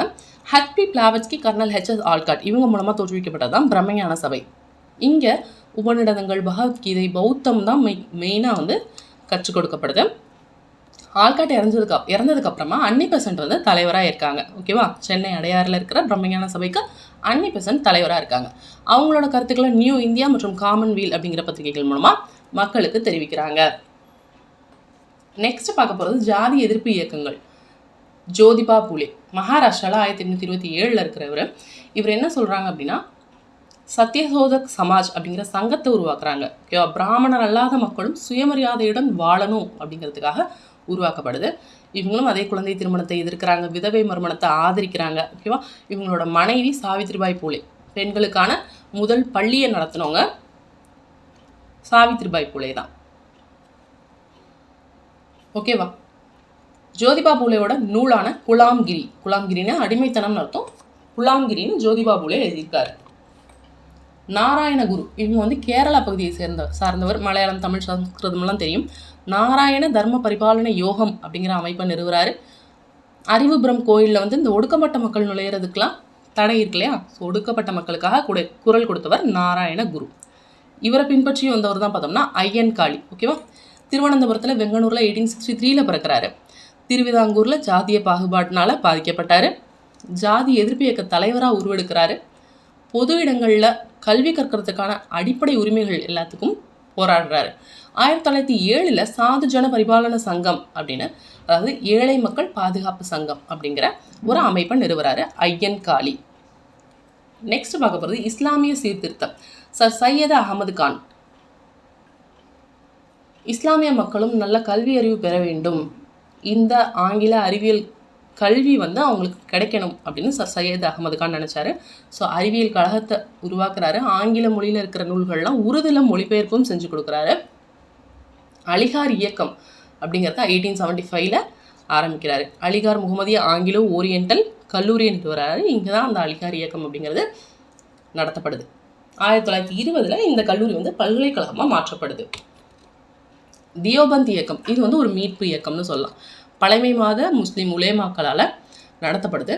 முகமது காசிம் நானாதேவி, ரஷீத் அகமது கங்கோத்ரி 1866 என்ன பண்ணுறாங்க அப்படின்னா, உத்தரப்பிரதேசத்தில் சஹரன்பூரில் ஒரு ஸ்கூலை நிறுவுறாங்க. இங்கே இஸ்லாமிய மதம் வந்து கற்பிக்கிறாங்க. ஓகேவா? முகமது உல் ஹசன் இவர் வந்து தலைவராக இருக்கார். தியோபந்துங்கிறது ஒரு மீட்பு இயக்கம். ஓகே, அவங்க இஸ்லாமிய மத பற்று காரணமாக உருவாக்கப்பட்ட இயக்கம் தியோபந்த் இயக்கம். பார்சி சீர்திருத்த இயக்கம் 1851 பர்துன்ஜி நவ்ரோஜி இவர்களால் ஆரம்பிக்கப்படுது. ரஹ்னுமாய் மத்த யாஸ்னன் சபா அப்படிங்கிற சபா உருவாக்குறாங்க. ராஷ்ட்ர கோப்தார் அப்படின்னா உண்மை விளம்பின்னு அர்த்தம். இதுதான் இவங்களோட முழக்கமாக இருக்குது. பார்சி சீர்திருத்த இயக்கத்தின் முழக்கம் என்ன அப்படின்னா ராஷ்ட்ர கோப்தார். பெர்ரம்ஜி மல்பாரி இந்த இயக்கத்தை சேர்ந்தவர் தான். பார்சி சீர்திருத்த இயக்கத்தை சேர்ந்தவர் தான். குழந்தை திருமணத்தை ரொம்பவும் எதிர்த்தவர்ல முக்கியமானவர் பெர்ரம்ஜி மல்பாரி. ஸோ பின்னால் வந்து அந்த ஃபெரோசா மேத்தா, தீன்சா வாஷா இவங்க எல்லாருமே பார்சி சீர்திருத்த இயக்கத்துலேருந்து வந்தவங்க தான். நெக்ஸ்ட் பார்க்க போகிறது சீக்கிய சீர்திருத்தம். பஞ்சாபில் 2 இயக்கமும் இருக்கும். ஓகேவா? நிரங்கரி இயக்கம், நாம்தாரி இயக்கம்னு இருக்கும். நிரங்கரி இயக்கம் பாபா தயால் தாஸாலையும், நாம்தாரி இயக்கம் பாபா ராம்சிங்காலையும் கொண்டு வரப்பட்டது. நிரங்கரி அப்படின்னா உருவமற்ற அப்படின்னு அர்த்தம். இந்த நிரங்கரியில் பார்த்தோம்னா குருநானக்க தலைமையாக ஏற்றுக்கிட்டு ஆதி கிரந்தத்தை மதிக்கணும் அப்படின்னும், சிலை வழிபாடு இங்கே இருக்கக்கூடாது, மது மற்றும் மாமிசமாக உபயோகிக்கக்கூடாது அப்படின்னு சொல்லி நிரங்கரி இயக்கத்தில் இருக்க கொள்கைகள். நாம்தாரி இயக்கத்தில் வந்து பார்த்தோம்னா அவங்களோட சின்ன அடையாளங்களை வந்து வச்சுக்கோங்க அப்படின்னு சொல்கிறாங்க. ஓகே, அதில் வாளுக்கு பதிலாக லத்தியை வச்சுக்கோங்க அப்படின்னு பாபா ராம்சிங் சொல்லியிருக்காரு. சிங் சபா அப்படிங்கிறது அமிர்தசரஸில் நிறுவப்படுது. ஓகேவா? அகாலி இயக்கம்னு இருக்கு. அதோட முன்னோடியே வந்து இந்த சிங் சபா தான். சீக்கிய மதத்தின் புனிதத்தை மீட்டெடுக்கிறதா இந்த சிங் சபாவோட முக்கியமான குறிக்கோள். கால்சா கல்லூரி இந்த சீக்கியர்களுக்காகவே உருவாக்கப்பட்டதான் கால்சா கல்லூரி. இதெல்லாம் வந்து பொதுவாக ஆல் ஓவர் இந்தியாவில் பார்த்தது. இப்போ தமிழ்நாட்டில் சமூக சீர்திருத்தவாதிகள் யார் அப்படின்னு பார்த்தோம்னா ராமலிங்க சுவாமிகள், அயோத்திதாசர், இவங்க 2 பேரை பற்றி பார்க்கலாம். வள்ளலார்னு பிரபலமாக அறியப்படுற ராமலிங்க சுவாமிகள் சிதம்பரம் மருதூரில் பிறக்கிறாரு. துயரப்படும் உயிரினங்களை பார்த்து இறக்கப்படாதவர் கல்நெஞ்சக்காரர், அவர்களின் ஞானம் மேகங்களால் சூழப்பட்டிருக்கும் அப்படின்னு சொல்கிறார். ஜீவகாருண்ய கருத்துக்களை அனைத்து உயிர்களிடத்திலும் அன்பு வேண்டும் அப்படின்னு சொல்கிறாரு வள்ளலார். சமரச வேத சன்மார்க்க சங்கம் 1865 ஆரம்பிக்கிறாங்க. பின்னாடி இந்த நேம சமரச சுத்த சன்மார்க்க சத்திய சங்கம் அப்படின்னு மாற்றுறாங்க. 1866 பஞ்சம் வருது. ஸோ என்ன பண்ணுறாருன்னா 1867 வடலூரில் அனைவருக்குமான ஒரு உணவகத்தை திறக்கிறாரு வள்ளலார், இலவச உணவகம். இவர் பாடின பாடல்களோட தொகுப்பு தான் திருவருட்பா அப்படின்னு அழைக்கப்படுது. அயோத்திதாசர், பண்டிதர் அயோத்திதாசர், இவர் வந்து சித்த மருத்துவர், தமிழ் அறிஞர், பத்திரிகையாளர், சமூக அரசியல்வாதி, நிறைய மொழிகள் தமிழ், ஆங்கிலம், பாலி, சமஸ்கிருதம் எல்லாமே கற்றுருக்காரு. ஒடுக்கப்பட்டோரின் விடுதலைக்காக குரல் கொடுத்துருக்காரு. ஒடுக்கப்பட்டவர்களுக்கு பள்ளி திறக்கிறதுக்காக நிறைய பாடுபட்டிருக்காரு அயோத்திதாசர். தீண்டாமை ஒழிப்பு முக்கிய கருத்தாக இருந்திருக்கு. கோயில் நுழைவு, ஒடுக்கப்பட்டவர்கள் கோயிலில் நுழைய வேண்டும் அப்படிங்கிறதுக்காக போராடியிருக்காரு. அதுக்காகவே அத்வைதானந்த சபா அப்படிங்கிறத ஆரம்பிச்சிருக்காரு அயோத்திதாசர். அயோத்திதாசரும் ஜான் ரத்னமும் சேர்ந்து 1882 திராவிடர் கழகத்தை ஆரம்பிச்சிருக்காங்க. திராவிட பாண்டியன் 1885லையும் திராவிட மகாஜன சபை அப்படின்னு 1891லையும் அயோத்திதாசர் ஆரம்பிச்சிருக்காரு. திராவிட மகாஜன சபையோட முதல் மாநாடு நீலகிரியில் நடக்குது. ஓகே,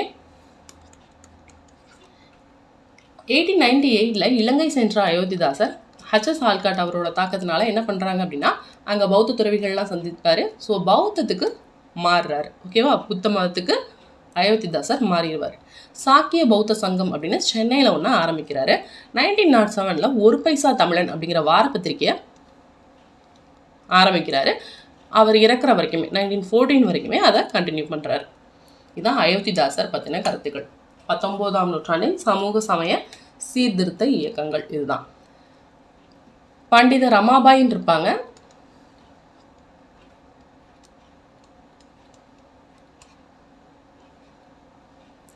இவங்க என்ன பண்ணுவாங்க அப்படின்னா ஒரு ஹாஸ்டல் மாதிரின்னு வச்சுக்கோங்களேன். அந்த மாதிரி விதவைகளோட நலனுக்காக பண்டிதர் ரமாபாய் இருப்பாங்க. ஓகேவா, சாரதா சதன் இதெல்லாம் ஆரம்பிப்பாங்க. நெக்ஸ்ட் பார்க்க போகிறது ஆங்கிலேயர் ஆட்சிக்கு எதிரான தொடக்க கால கிளர்ச்சிகள். ஸோ ஆங்கிலேயர்கள் வந்து இந்த மாதிரி வரி, என்னென்ன வரியெலாம் செலுத்துறாங்க, என்ன மாதிரிலாம் சுரண்டலில் ஈடுபட்டாங்கன்னு பார்த்தோம் இல்லையா. ஸோ அப்போ ஆட்டோமேட்டிக்காக என்ன ஆகிடும், மக்கள், விவசாயிகள் குறிப்பாக கிளர்ச்சி பண்ண ஆரம்பிச்சிருவாங்க. ஏன்னா நிலவரி தானே அதிகமாக போடுறாங்க. ஒரு பஞ்சம் வந்தப்போ என்ன பண்ணிடுறாங்க, பஞ்சம் வந்தாலும் நீங்கள் அதே வரியை செலுத்தணுன்னா விவசாயிகள் எங்கே போவாங்க. ஸோ விவசாயிகள் தான் கிளர்ச்சியை முதல்ல எடுக்கிறாங்க. ஃபஸ்ட்டு பார்க்க போகிறது சந்தால் கிளர்ச்சி. சந்தாளர்கள் இவங்க வந்து பார்த்தோம்னா பீகாரில் ராஜ்மஹால் குன்று அப்படின்னு இருக்கும். ஓகேவா, ஒரு இடத்துலேருந்து அப்படியே மொத்தமாக விரட்டிடிக்கப்படுவாங்க சந்தாளர்கள். திரும்ப ராஜ்மஹால் குன்று, தாமின் ஐகோ அப்படின்னு சொல்லப்படுற இது சந்தாளர்களுக்கான இடம் அப்படிங்கிற இடம் அர்த்தம். தாமின் ஐகோ அப்படின்னு சொல்லி ஒரு இடத்துல இருப்பாங்க. சித்து கண்ணு இவங்க 2 பேர் தான் இந்த சந்தால் கிளர்ச்சியில் தலைமை தாங்குறவங்க. ஓகேவா, சந்தால் பர்கானா அப்படின்னு சொல்லி அறிவிச்சிருவாங்க. அங்கே நிறைய இந்த வட்டிக்கு கொடுக்கறது, ஓகே, ரயில்வே லைன் போடுறதுக்காக பொறியாளர்கள் வந்திருப்பாங்க. அவங்களாம் வந்து அங்கே இருக்க மக்களுக்கு தொல்லை கொடுக்கறது நிறைய நடக்கும். ஸோ இந்த எல்லாத்துக்கும் வெகுண்டெழுந்து ஒரு கிளர்ச்சியை தொடங்குறாங்க சந்தாளர்கள். அடுத்து இண்டிகோ கழகத்தை பற்றி பார்த்தோம்னா அவுரி செடி, அதாவது ஒரு நீலச்சாயம்னு சொல்லலாம் இந்த செடி. ஓகேவா, ஐரோப்பியர்கள் பயன்படுத்துகிற நீலச்சாயம். ஐரோப்பியர்களால் இந்தியாவில் நீங்கள் வந்து இதை கண்டிப்பாக பயிர் செஞ்சு ஆகணும். உங்கள் நிலத்தில் இப்போ பாதி நிலம் இருக்குன்னா அதில் பாதி வந்து நீங்கள் கண்டிப்பாக அவுரி செடி தான் போடணும் அப்படின்னு சொல்லி கட்டாயப்படுத்தப்பட்டு இந்த அவுரி இண்டிகோ கழகங்கிறது ஆரம்பிச்சிருக்கும். வங்காளத்தில் அவுரி செடி சாகுபடி செய்ய சொல்லியிருப்பாங்க. செப்டம்பர் 1889 திகம்பர் பிஸ்வாஸ், விஷ்ணு சரண் பிஸ்வாஸ் இவங்க 2 பேரும் இந்த இண்டிகோ கழகத்தில் தலைமை தாங்குறாங்க. நாதியா மாவட்டத்தில் இந்த பிரச்சனை நடக்குது. இதனால் அவுரி ஆணையம் 1860 அமைக்கப்பட்டு 1862 6வது பகுதியாக, அந்த சட்டத்தோட 6வது பகுதியாக அவுரி ஆணையம் அமைக்கப்படுது. வங்காளத்தில் இருந்த இந்த அவுரி விவசாயிகள்லாம் அப்புறம் என்ன பண்ணுவாங்க அப்படின்னா பீகாருக்கும் உத்தரப்பிரதேசத்துக்கும் அப்படியே குடியேறி போயிடுவாங்க. இந்து தேசபத்தன் அப்படிங்கிற நாளிதழ் வந்து இந்த இண்டிகோ கழகத்தினால வந்து துயரத்தை வந்து தெளிவாக சொல்கிறாங்க. நீல் தர்பன் அப்படிங்கிற நாடகத்தை தீன்பந்து மிஸ்ரா இந்த இண்டிகோனால எழுந்த பிரச்சனைகளை பற்றி தீன்பந்து மித்ரா வந்து நீல் தர்பன் நாடகத்தில் தெளிவாக சொல்லியிருக்காரு. நெக்ஸ்ட் பார்க்க போகிறது பாப்னா கழகம். வங்காளத்தில் யூசுப் சாஹி பர்கானா, இந்த இடத்துல கேசப் சந்திர சாய் இவர்களால் ஆரம்பிக்கப்படுது பாப்னா கழகம். விவசாயிகளுக்கும் ஜமீன்தாரர்களுக்கும் இடையில். தக்கான கழகம் 1875 பூனாவில் வட்டிக்காரர்களுக்கும் விவசாயிகளுக்கும் நடக்கிறது. பஞ்சாப் விவசாயிகள் இயக்கம் 1900 பஞ்சாப் நில உரிமை சட்டம் ஏற்படுத்தப்பட்டிருக்கும். சம்ரான் சத்தியாகிரகம் இதே தான் ஏற்கனவே பார்த்தோன்னே அவுரி பிரச்சனை அதே தான். சம்ரான் அப்படிங்கிற பகுதி பீகாரில், சம்ரான்ங்கிற பகுதியில் தீன்காதியா அப்படிங்கிற ஒரு முறை பின்பற்றப்பட்டிருக்கும். ஓகேவா, 20ல் 3 பங்கு இது வந்து என்ன பண்ணணும்னா அவுரி செடி போட்டே ஆகணுங்கிற ஒரு பிரச்சனையில் இருப்பாங்க. ஸோ மகாத்மா காந்தி வந்து இந்த இடத்துல போய் ஒரு போராட்டம் பண்ணி என்ன ஆகும் அப்படின்னா 1918 சம்ரான் விவசாய சட்டம் அப்படிங்கிறது இயற்றப்பட்டிருக்கும். ஃபராசி இயக்கம் 1818 ஹாஜி சரியதுல்லாவால் அவங்களோட அதுக்கப்புறம் அவங்க பையன் டுடுமியானால் கொண்டு வந்திருப்பாங்க. டுடுமியான் என்ன சொல்கிறாருன்னா, யாரும் வரி செலுத்தாதீங்க, நிலம் அனைத்துமே கடவுளுக்கு சொந்தமானது அப்படின்னு சொல்கிறாரு. அப்புறம் அவர் இறந்ததுக்கப்புறம் அவரோட பையன் நோவாமியான்னு வருவாங்க. அப்புறம் இந்த இயக்கம் ஃபராசி இயக்கம் அப்படியே ஆஃப் ஆகிடும். நெக்ஸ்ட் வஹாபி கிளர்ச்சிங்கிறது வங்காளத்தில் பராசத் பகுதியில் பிரிட்டிஷ்க்கும் நிலப்பிரபுக்களுக்கும் இடையே தான் நடந்தது தான் இந்த வஹாபி கிளர்ச்சி. ஓகேவா, இஸ்லாமிய மத போதகராக இருந்து டிட்டுமிர் தான் தலைமையேற்றிருப்பார் வஹாபி கிளர்ச்சியில். கோல் கிளர்ச்சிங்கிறது வந்து இந்த சோட்டா நாக்பூர், சிங்பூம் இந்த பகுதிகள், அதாவது ஜார்க்கண்ட், ஒடிசா இந்த பகுதிகள் நடந்தது தான் கோல் கிளர்ச்சி. இவங்க வந்து மிகப்பெரிய பழங்குடியின கிளர்ச்சி அப்படின்னு பார்த்தோம்னா அது கோல் கிளர்ச்சி தான். பிந்த்ராய் மற்றும் சிங்ராய் இவங்க 2 பேருமே தலைமை தாங்கியிருப்பாங்க. அப்புறம் என்ன பண்ணுவாங்க அப்படின்னா, வட்டிக்கு பணம் கொடுக்குறவங்களெல்லாம் போய் தேடி கொல்ல ஆரம்பிச்சிருவாங்க. மேளங்கள்லாம் முழங்கிட்டே போயிட்டு அம்பு இதுக்கிட்டே வந்து இந்த கிளர்ச்சியை வந்து கொண்டு போனாங்க, கோல் கிளர்ச்சி. நெக்ஸ்ட் முண்டா கிளர்ச்சி, இது வந்து உலுகுலன் கிளர்ச்சி அப்படின்னும் அழைக்கப்படுது. குண்டக்கட்டி அப்படிங்கிற ஒரு கூட்டு சொத்து முறை தான் வந்து அந்த முண்டா இன மக்கள் பின்பற்றிட்டு வருவாங்க. பிர்சா முண்டா தான் தலைமை தாங்குவார். 1889 கிறிஸ்மஸ் அன்னைக்கு வன்முறையை தொடங்குறாங்க. 1900 பிர்சா கைது செய்யப்பட்டு அதுக்கு அடுத்த வருஷத்தில் தூக்கில் போடப்பட்டுருவார். சோட்டா நாக்பூர் குத்தகை சட்டம் 1908 இந்த முண்டா கிளர்ச்சியின் விளைவாக தான் சோட்டா நாக்பூர் குத்தகை சட்டம் 1908 ஏற்படுத்தப்பட்டிருக்கும். கேடா சத்தியாகிரகம் 1918 பஞ்சம் வந்திருக்கும். ஸோ பஞ்சம் வந்துட்டாவே என்ன பண்ணுறாங்க, வரிகொடா இயக்கத்தை ஃபாலோ பண்ணுறாங்க. ஏன்னா எப்படி வரி கொடுக்க முடியும், அதனால் வரிகொடா இயக்கத்தை ஃபாலோ பண்ணுறாங்க. காந்தி தலைமை தாங்குறாரு. இந்த கேடா சத்தியாகிரகத்தில் சர்தார் வல்லபாய் பட்டேல் வந்து ஒரு இந்திய தேசிய தலைவராக உருவாகிறாரு. மாப்ளா கிளர்ச்சிங்கிறது கேரளாவில் நடக்கிறது. கேரளாவில் இருக்க முஸ்லீம்ஸ், ஓகேவா, அவங்களுக்கும் அங்கே இருக்க அந்த நிலப்பிரபுக்களுக்கும் ஜமீன்தார் சொல்லுவாங்களே அவங்களுக்கும் நடக்கிறதா அந்த மாப்ளா கிளர்ச்சி. பர்தோலி சத்தியாகிரகம் 30% வந்து வரி அதிகரிக்கிறாங்க பர்தோலி, குஜராத்தில். ஸோ சர்தார் வல்லபாய் பட்டேல் வந்து தலைமை தாங்குறாரு. பிப்ரவரி 12, 1928 அப்போது வரிகொடா இயக்கம் தொடங்கப்படுது. இதுக்கப்புறம் என்ன ஆகும் அப்படின்னா 1937 காங்கிரஸ் ஆட்சி அமைஞ்சதுக்கப்புறம் இந்த நிலங்கள் எல்லாமே திரும்ப விவசாயிகள்கிட்டே ஒப்படைக்கப்படும். இதுதான் பர்தோலி சத்தியாகிரகம். நெக்ஸ்ட் பார்க்க போகிறது வந்து பாளையக்காரர் கிளர்ச்சி. ஓகேவா, பாளையக்காரர் கிளர்ச்சி மற்றும் வேலூர் கலவரம் இதெல்லாம் பார்க்கலாம். மக்களின் புரட்சி. பாளையக்காரர்கள்னு பார்த்தோம்னா இந்த பாளையக்காரர் முறை வந்து ஃபஸ்ட்டு எங்கே கொண்டு வந்திருப்பாங்க அப்படின்னா வாராங்கல்லோட காக்கத்திய அரசன் பிரதாபருத்ரனால் அறிமுகம் செய்யப்பட்டதான் இந்த பாளையக்காரர் முறை. தமிழ்நாட்டில் 1529 விஸ்வநாத நாயக்கர் அவரோட அமைச்சர் அரியநாதர் அவர் மூலமாக என்ன பண்ணுறாங்க அப்படின்னா தமிழ்நாட்டில் பாளையக்காரர் முறையை கொண்டு வராங்க. ஆங்கிலேயரை இந்தியாவில் இருந்த முதல் எதிர்ப்பு யார் கொடுக்குறாருன்னு பார்த்தோம்னா பூலித்தேவர். இவர் வந்து நெற்கட்டும் சேவல் இந்த பகுதியோட பாளையக்காரராக இருந்தவர் தான் பூலித்தேவர், திருநெல்வேலி மாவட்டம். ஓகேவா, தமிழ்நாட்டில் அப்போது வந்து மொத்தம் 72 பாளையங்கள் இருந்தது. அந்த பாளையங்கள் கிழக்கு பாளையங்கள், மேற்கு பாளையங்கள் அப்படின்னு பிரிச்சிருப்பாங்க. இந்த கிழக்கு பாளையத்தில் வந்து பார்த்திங்கன்னா பாஞ்சாலங்குறிச்சி இது கட்டபொம்மன் ஆட்சி செய்கிற போது, மேற்கு பாளையத்தில் வந்து நெற்கட்டும் சேவல் இது பூலித்தேவன்லாம் ஆட்சி செய்வார். இந்த மாதிரி நிறைய பாளையங்கள் வந்து இருக்கும். ஓகே, ஃபர்ஸ்ட் பூலித்தேவரை பற்றி பார்க்கலாம். பூலித்தேவரை பற்றி ஃபர்ஸ்ட் பார்க்கலாம். தமிழ்நாட்டில் ஆங்கிலேயர் எதிர்த்த முதல் நபர் பூலித்தேவர். திருநெல்வேலியில் நெற்கட்டும் சேவல் பகுதியை ஆட்சி செஞ்சுட்டு இருந்தார். ஸோ கப்பம் கட்டமாக இருக்கிற பிரச்சனை தான் நடக்குது. ஆற்காடு நவாப் முகமது அலிக்கு யார் சப்போர்ட் பார்த்திங்கன்னா பிரிட்டிஷ் சப்போர்ட். ஓகேவா, அவங்களுக்கு எதிராக பூலித்தேவர் போர் செய்கிறாரு. களக்காடு போர் 1755 நடக்கும். பூலித்தேவர் தான் களக்காடு போரில் வெற்றி பெறுவார். இவங்களுக்கு அப்புறம் என்ன பண்ணுறாங்க அப்படின்னா யூசுஃப் கான் அனுப்புகிறாங்க. ஸோ யூசுஃப் கானுக்கும் பூலித்தேவருக்கும் நடக்கிறப்போ யூசுஃப் கான் ஜெயிச்சிடறார், பூலித்தேவர் தோத்துறாரு. அவர் வந்து என்ன பண்ணிடுவார், தலைமறைவாயிருவார். 1759 அந்தநல்லூரில் நடக்கும். திரும்ப யூசுஃப் கானை வந்து ஒரு ராஜ துரோக குற்றம் சாட்டி ஆங்கிலேயர்களை கொன்றுவாங்க. யூசுஃப் கான் இல்லை மருதநாயகம் கான் சாஹிப் அப்படின்னு சொல்லப்படுறவரை ஆங்கிலேயரை கொன்றுவாங்க. இதனால் யூசுஃப் கான் அங்கே இல்லை அப்படின்னு தெரிஞ்சுட்டு பூலித்தேவர் திரும்ப வந்து நெற்கட்டும் சேவலை மீண்டும் கைப்பற்றிடுறாரு 1764. அதுக்கப்புறம் ஒரு 3 வருஷம் கழிச்சு பார்த்தீங்கன்னா 1767 கேப்டன் கேம்பல் வந்து பூலித்தேவரை தோற்கடிச்சிடுறாரு. ஓகேவா? ஸோ பூலித்தேவருக்கு சப்போர்ட்டாக இருந்த அவரோட தளபதி யார் அப்படின்னா ஒண்டி வீரன். ஓகே, நெக்ஸ்ட் பார்க்க போகிறது வீரபாண்டிய கட்டபொம்மன். இவரோட முன்னோர்கள்லாம் வந்து 11ஆம் நூற்றாண்டில் ஆந்திராவை சேர்ந்தவங்களாக இருந்தாங்க. இவங்களோட அப்பா வந்து ஜெகவீர பாண்டியன், மனைவி பேர் ஜக்கம்மாள், சகோதரர்கள் ஊமைத்துறை மற்றும் செவத்தையா. ராமநாதபுரம் கலெக்டராக இருந்த ஜாக்சன் வந்து என்ன பண்ணுறாரு, கப்பம் கட்டுங்க அப்படின்னு சொல்லி இவங்க கப்பம் கட்டிட்டு தான் இருப்பார் வீரபாண்டிய கட்டபொம்மன். கொஞ்சம் பாக்கி இருக்கும். ஓகேவா? பஞ்சம் காரணமாக என்னாகும், கொஞ்சம் பாக்கி இருக்கும். ஸோ அந்த கப்பம் கட்டுங்கன்னு சொல்லி இவங்களுக்கு ஆர்டர் போடுறாங்க. ஸோ மீட் பண்ண ட்ரை பண்ணுவார். ஓகேவா? ஒரு மாதம் ஒரு பின்னாடியே அலைவார். பட் கலெக்டரை வந்து மீட் பண்ண முடியாது. அப்புறம் ஒரு கட்டத்தில் மீட் பண்ணுறாங்க. எப்போது 1799 செப்டம்பர் 11 ஜாக்சனும் கட்டபொம்மனும் மீட் பண்ணுறாங்க. பட் அங்கே வீரபாண்டிய கட்டபொம்மனை அவமானப்படுத்திடுறாரு. ஓகேவா? ஜாக்சன் அவமானப்படுத்திடுறாரு. இவர் கட்டபொம்மனோட அமைச்சர் வந்து சிவசுப்பிரமணியன். ஓகேவா? இவங்க 2 பேரும் போய் தான் மீட் பண்ணுவாங்க. அங்கே என்ன ஆகும் அப்படின்னா தப்பிச்சு போவாங்க. போகிறவள்ள அந்த வாயில் இருக்கிறவரை கொன்றுவாங்க. அதில் சிவசுப்பிரமணியத்தை கைது செஞ்சுட்டு கட்டபொம்மன் வந்து தப்பிச்சு போயிடுறாரு. இதுதான் நடக்கும்.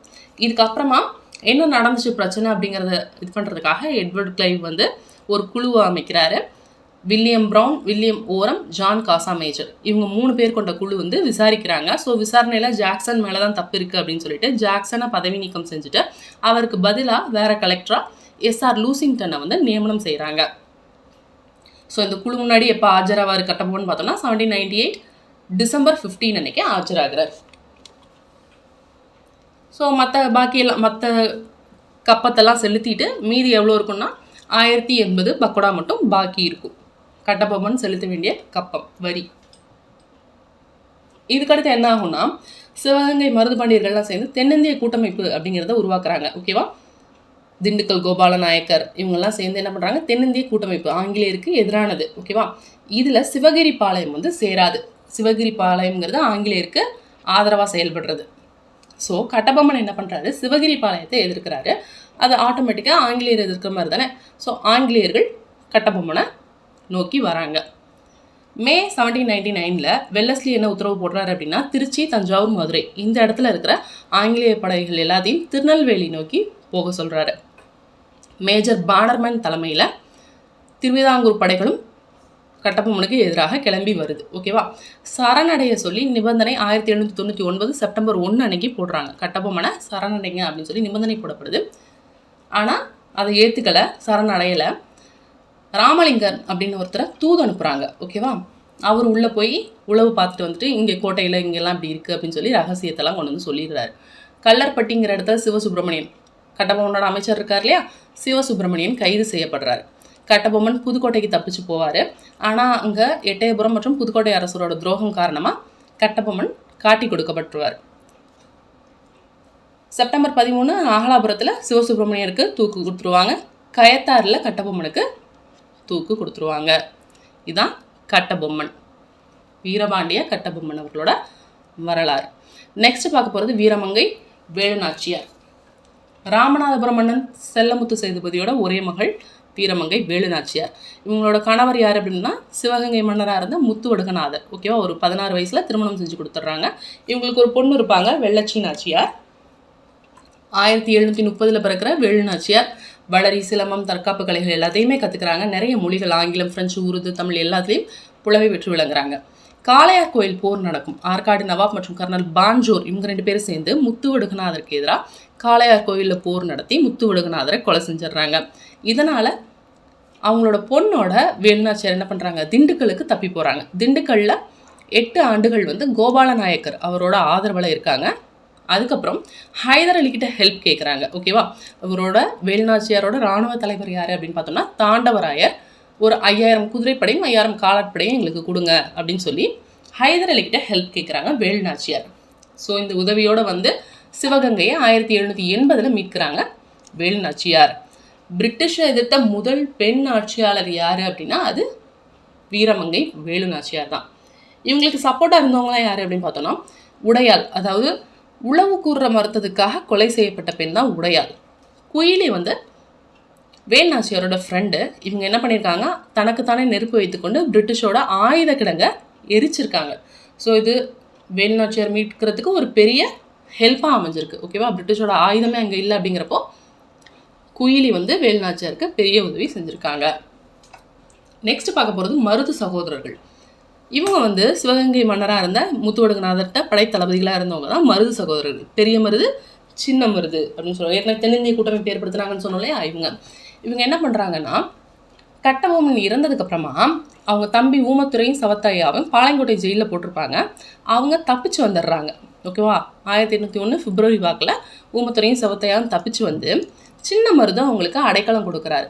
அவரோட தலைமையிடமான சிறுவயலில் வச்சு அடைக்கலம் கொடுக்குறாரு. அப்புறம் தான் பிரச்சனை வரும். அவங்கள விடுங்கன்னு சொல்லி ஆங்கிலேயர்கள் இந்த மருது சகோதரர்கிட்ட கேட்பாங்க. விடமாட்டோன்னு சொன்னதுனால பிரச்சனை வருது. ஓகே, 1801 திருச்சிராப்பள்ளி பேரறிக்கை அப்படிங்கிறத ரெடி பண்ணுறாங்க. ஆங்கிலேயர்களை வெளில விட்டு போங்க, இங்கே இருக்கக்கூடாது அப்படின்னு சொல்லிட்டு நவாப் கோட்டையிலையும் ஸ்ரீரங்கம் கோயிலோட சுற்றுச்சுவர்லையும் அந்த பேரறிக்கை ஒட்டப்படுது. இதுக்கப்புறம் என்ன ஆகும் அப்படின்னா, அதே தான் சண்டை நடக்கும். அதில் ஆங்கிலேயர் தான் வெற்றி பெறுறாங்க. 1801 சிவகங்கையை பிரிட்டிஷ் பகுதியாக இணைச்சிடுறாங்க. திருப்பத்தூர் கோட்டையில் மருது சகோதரர்களுக்கு 1801 அக்டோபர் 24 தூக்கு போடப்படுது. பாஞ்சாலங்குறிச்சியில் ஊமத்துரை மற்றும் செவத்தையாவை 1801 நவம்பர் 16 தலையை துண்டிச்சு கொள்கிறாங்க. கர்நாடக உடன்படிக்கை போட போகிறோம் 1801 ஜூலை 31. இந்த கர்நாடக உடன்படிக்கைப்படி பாளையக்காரர் முறையே முடிவுக்கு கொண்டு வந்துடுவாங்க. ஓகேவா, இவங்களுக்கு அடுத்து பார்க்க போகிறது தீரன் சின்னமலை. இவரோட இயற்பெயர் தீர்த்தகிரி, ஈரோடு பகுதியை சேர்ந்தவர். ஓகேவா, கொங்கு நாட்டு பாளையக்காரர் தீரன் சின்னமலை. திப்புவோட திவானா இருந்த முகமது அலிக்கிட்ட என்ன பண்ணுவார் அப்படின்னா, வரி பணத்தை போய் இவர் பிடுங்கிட்டு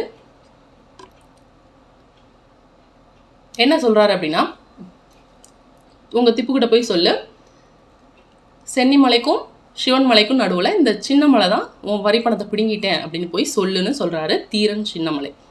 ஸோ இதனால் நொய்யல் ஆற்றங்கரையில் போர் நடக்குது. அதில் தீரன் சின்னமலை தான் ஜெயிக்கிறாரு. அதுக்கப்புறம் ஒரு கோட்டையை கட்டுறாரு. அந்த ஓடாநிலை அப்படிங்கிற இடத்துல ஒரு கோட்டையை கட்டுறாரு. 1805 ஜூலை 31 சங்ககிரி கோட்டையில் தீரன் சின்னமலை தூக்கிலிடப்படுகிறார். வேலூர் புரட்சி 1806 நடக்குது. 1801 கர்நாடக உடன்படிக்கை போடப்பட்டிருக்கும். ஸோ அதன்படி வந்து என்ன ஆகும் அப்படின்னா, நிறைய புரட்சியாளர்கள், சுதேச அரசர்கள் இவங்க எல்லாமே பதவி இழந்து அவங்க ஆட்சி பகுதியை திறந்திருக்க மாதிரி இருக்கும். நிறைய பேரை கைது செஞ்சுருப்பாங்க. இவங்க எல்லாருமே சந்திக்கிற இடமா அந்த வேலூர் சிறை அப்படிங்கிறது அமைஞ்சுது. இராணுவத்தில் இந்திய வீரர்கள், ஆங்கிலேய வீரர்கள் இருப்பாங்க இல்லையா. அதில் இந்திய வீரர்கள்ங்கிறவங்க தரக்குறைவாக நடத்தப்படுறாங்க. அவங்களுக்கு குறைவான ஊதியம் கொடுக்கப்படுது. அவங்களுக்கு பதவி உயர்வுங்கிற வாய்ப்பே இல்லாமல் இருக்குது. பதவி உயர்வுன்னு பார்த்தோம்னா சுபேதாருங்கிற பதவி வரைக்கும் தான் அவங்களுக்கு போகவே முடியுது. ஆனால் ஆங்கிலேயர்கள் பெரிய பதவிகள்லாம் இருக்காங்க.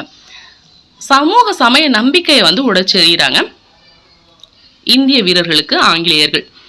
புதிய இராணுவ விதிமுறைகள் கொண்டு வரப்படுது. அதில் தளபதியாக இருந்த சர் ஜான் கிரடாக் கொண்டு வராரு. இந்த யூனிஃபார்ம் போட்டுக்கணும், இந்த ஜாதி அடையாளங்கள்லாம் நீங்கள் அணியக்கூடாது, இந்த காதில் தோடு இதெல்லாம் போடக்கூடாது, அந்த மாதிரி. இதில் உடனடி காரணமாக அமைஞ்சது அக்னியை கொண்டு வந்த தலைப்பாகை. விலங்கு தொழிலாளான அந்த தலைப்பாகையில் லட்சணை ஒன்று இருக்கும், ஒரு சிம்பல் இருக்கும். அதுதான் வந்து உடனடி காரணமாக அமையுது இந்த புரட்சி வெடிக்கிறதுக்கு. 1806 ஜூலை 10 ஸ்டார்ட் பண்ணுறாங்க. முதல் மற்றும் 23ஆம் படைப்பிரிவை சேர்ந்தவங்க தான் வீரர்கள் தான் ஆரம்பிக்கிறாங்க. கர்னல் பான்கோட் ஃபர்ஸ்ட் கொல்லப்படுறாரு. அடுத்து 23ஆம் படையை சேர்ந்த கர்னல் மீகாரஸ் இறக்குறாரு. ஜேம்ஸ் ஆம்ஸ்ட்ராங் உட்பட ஒரு 12 பேர் வந்து பிரிட்டிஷ் இறந்து போகிறாங்க.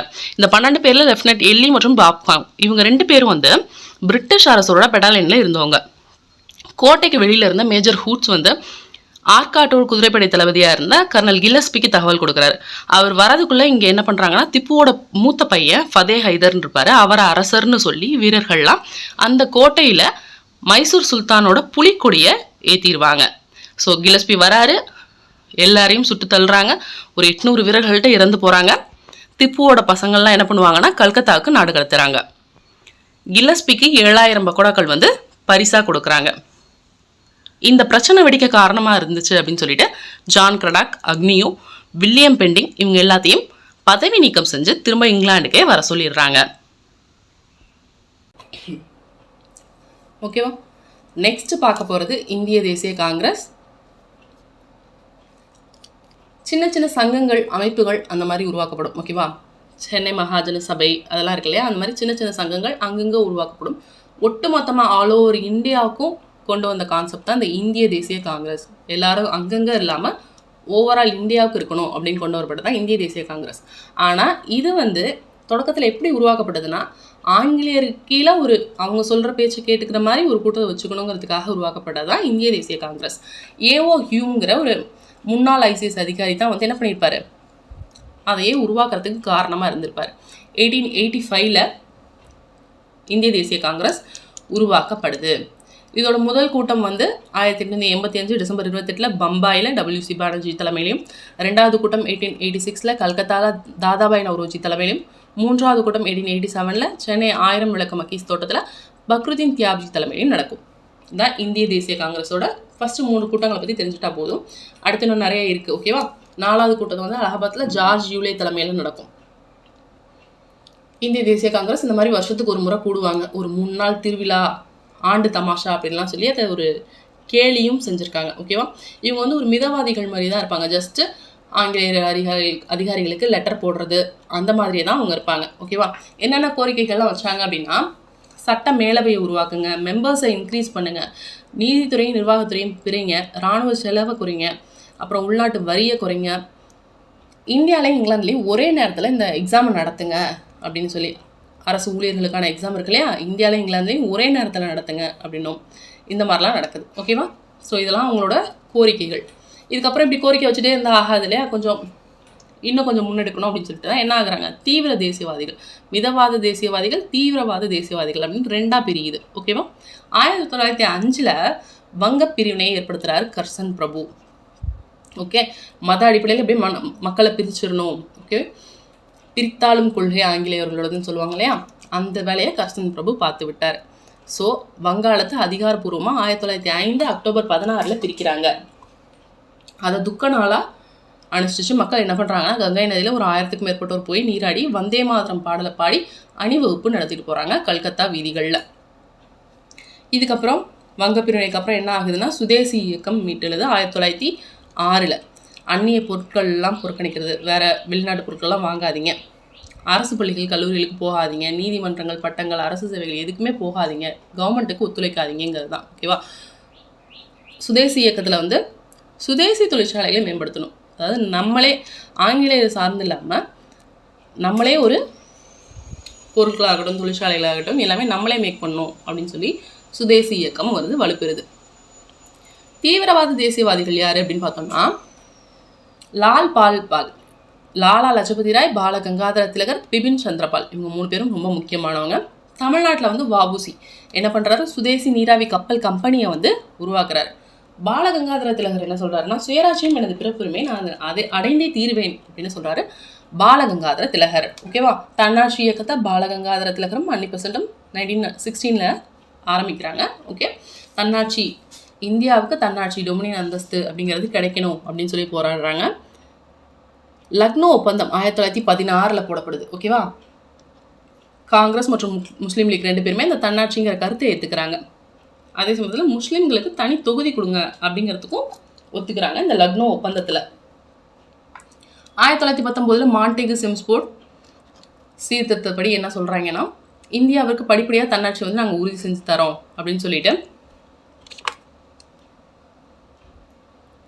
ரவுலட் சட்டம் 1919 வரும். ஓகேவா? இது என்ன ஆகும் அப்படின்னா, எந்த ஒரு விசாரணையும் இல்லாமல் யாரனாலும் பிடிச்சி கைது பண்ணிடுறது, அவங்களுக்கு கடும் தண்டனைகள் கொடுக்கறது அப்படிங்கிற ஒரு கொடூரமான சட்டம் ரவுலட் சட்டம். இது கருப்பு சட்டம் அப்படின்னு சொல்லுவாங்க.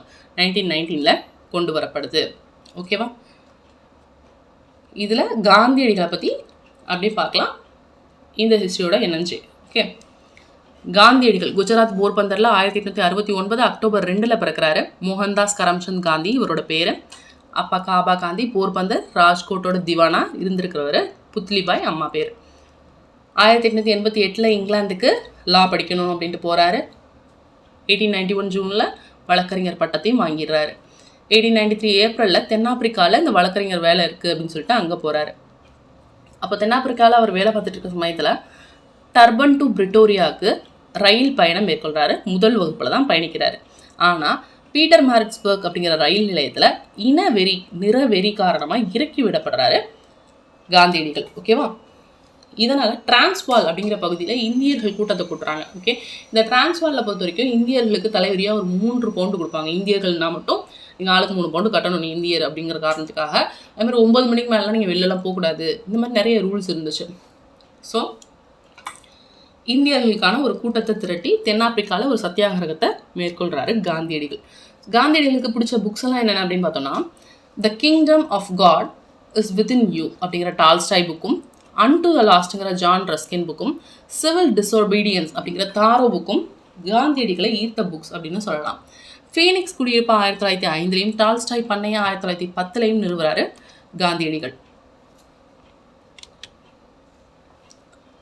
தென்னாப்பிரிக்காவில் ஸ்மத் காந்தி ஒப்பந்தம் ஏற்படுத்தப்படுது. ஏன்னா ஒப்பந்த தொழிலாளர்களுக்கு தலைவரி ரத்து செய்யப்பட்டு ஸ்மத்ஸ் காந்தி ஒப்பந்தம் ஏற்படுத்தப்படுது.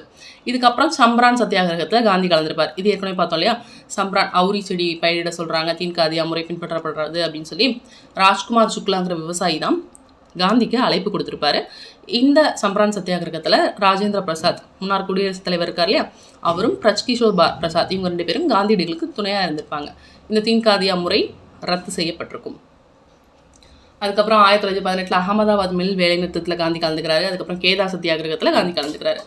1919 ரவுலட் சட்டம், ஜாலியன் வாலாபாக் படுகொலை, இது 2 பற்றி பார்க்கலாம்.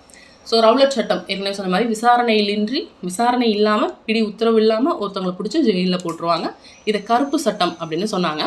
ஸோ காந்தி நாடு தழுவிய சத்தியாகிரகத்துக்கு அழைப்பு விடுக்கிறார் 1919 ஏப்ரல் 6. இதில் அமிர்தசரஸில் ஏப்ரல் 9 சைஃபுதீன் கிச்லு, சத்யபால் இவங்க 2 பேரையும் அரெஸ்ட் பண்ணிடுறாங்க.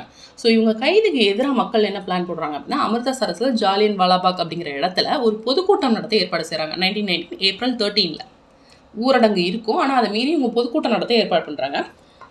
அந்த இடத்துல அது என்ன தேதின்னு பார்த்தோம்னா, சீக்கியர்களோட அறுவடை திருநாளான பைசாகி திருநாள். ஸோ அந்த ஜாலியன் வாலாபாக்கில் இந்த பொதுக்கூட்டம் நடத்துறதுக்கு மட்டும் இல்லாமல் மற்ற மக்கள் அந்த பைசாகி திருநாளை கொண்டாட வந்த மக்களும் இருந்தாங்க. ஓகேவா? இந்த சமயத்தில் தான் டயர் என்ன பண்ணிட்டாரு அப்படின்னா, துப்பாக்கி சூடை நடத்துகிறாரு. மக்கள் மேலே கண்மூடித்தனமாக துப்பாக்கி சூடு. 379 பேர் தான் இறந்ததாக ரெக்கார்ட்ஸ் இருக்குது. ஆனால் 1000க்கும் மேற்பட்டவர் உண்மையிலே இறந்துருக்காங்க. படைத்துறை சட்டம் இயற்றப்பட்டு இதில் இருந்தவங்களுக்கெல்லாம் சவுக்கடி கொடுக்கப்பட்டு இப்படி தரையில் ஊர்ந்து போக வச்சு இந்த தண்டனைகள்லாம் கொடுக்கப்பட்டிருக்கு இந்த ஜாலியன் வாலாபாக்கில் இருந்தவங்களுக்கு. ரவீந்திரநாத் தாகூர் அவருக்கு கொடுக்கப்பட்ட நைட்வுட் வீர திருமகன் அந்த பட்டத்தை திருப்பி கொடுத்துருக்காரு. காந்தியடிகள் கேசரி ஹிந்த் அவரோட பட்டத்தை திருப்பி கொடுத்துட்டார். இந்த ஜாலியன் வாலாபாக் படுகொலையை எதிர்த்து ரவீந்திரநாத் தாகூரும் காந்தியும் அவர்களோட பட்டங்களை திருப்பி கொடுத்து விட்டனர்.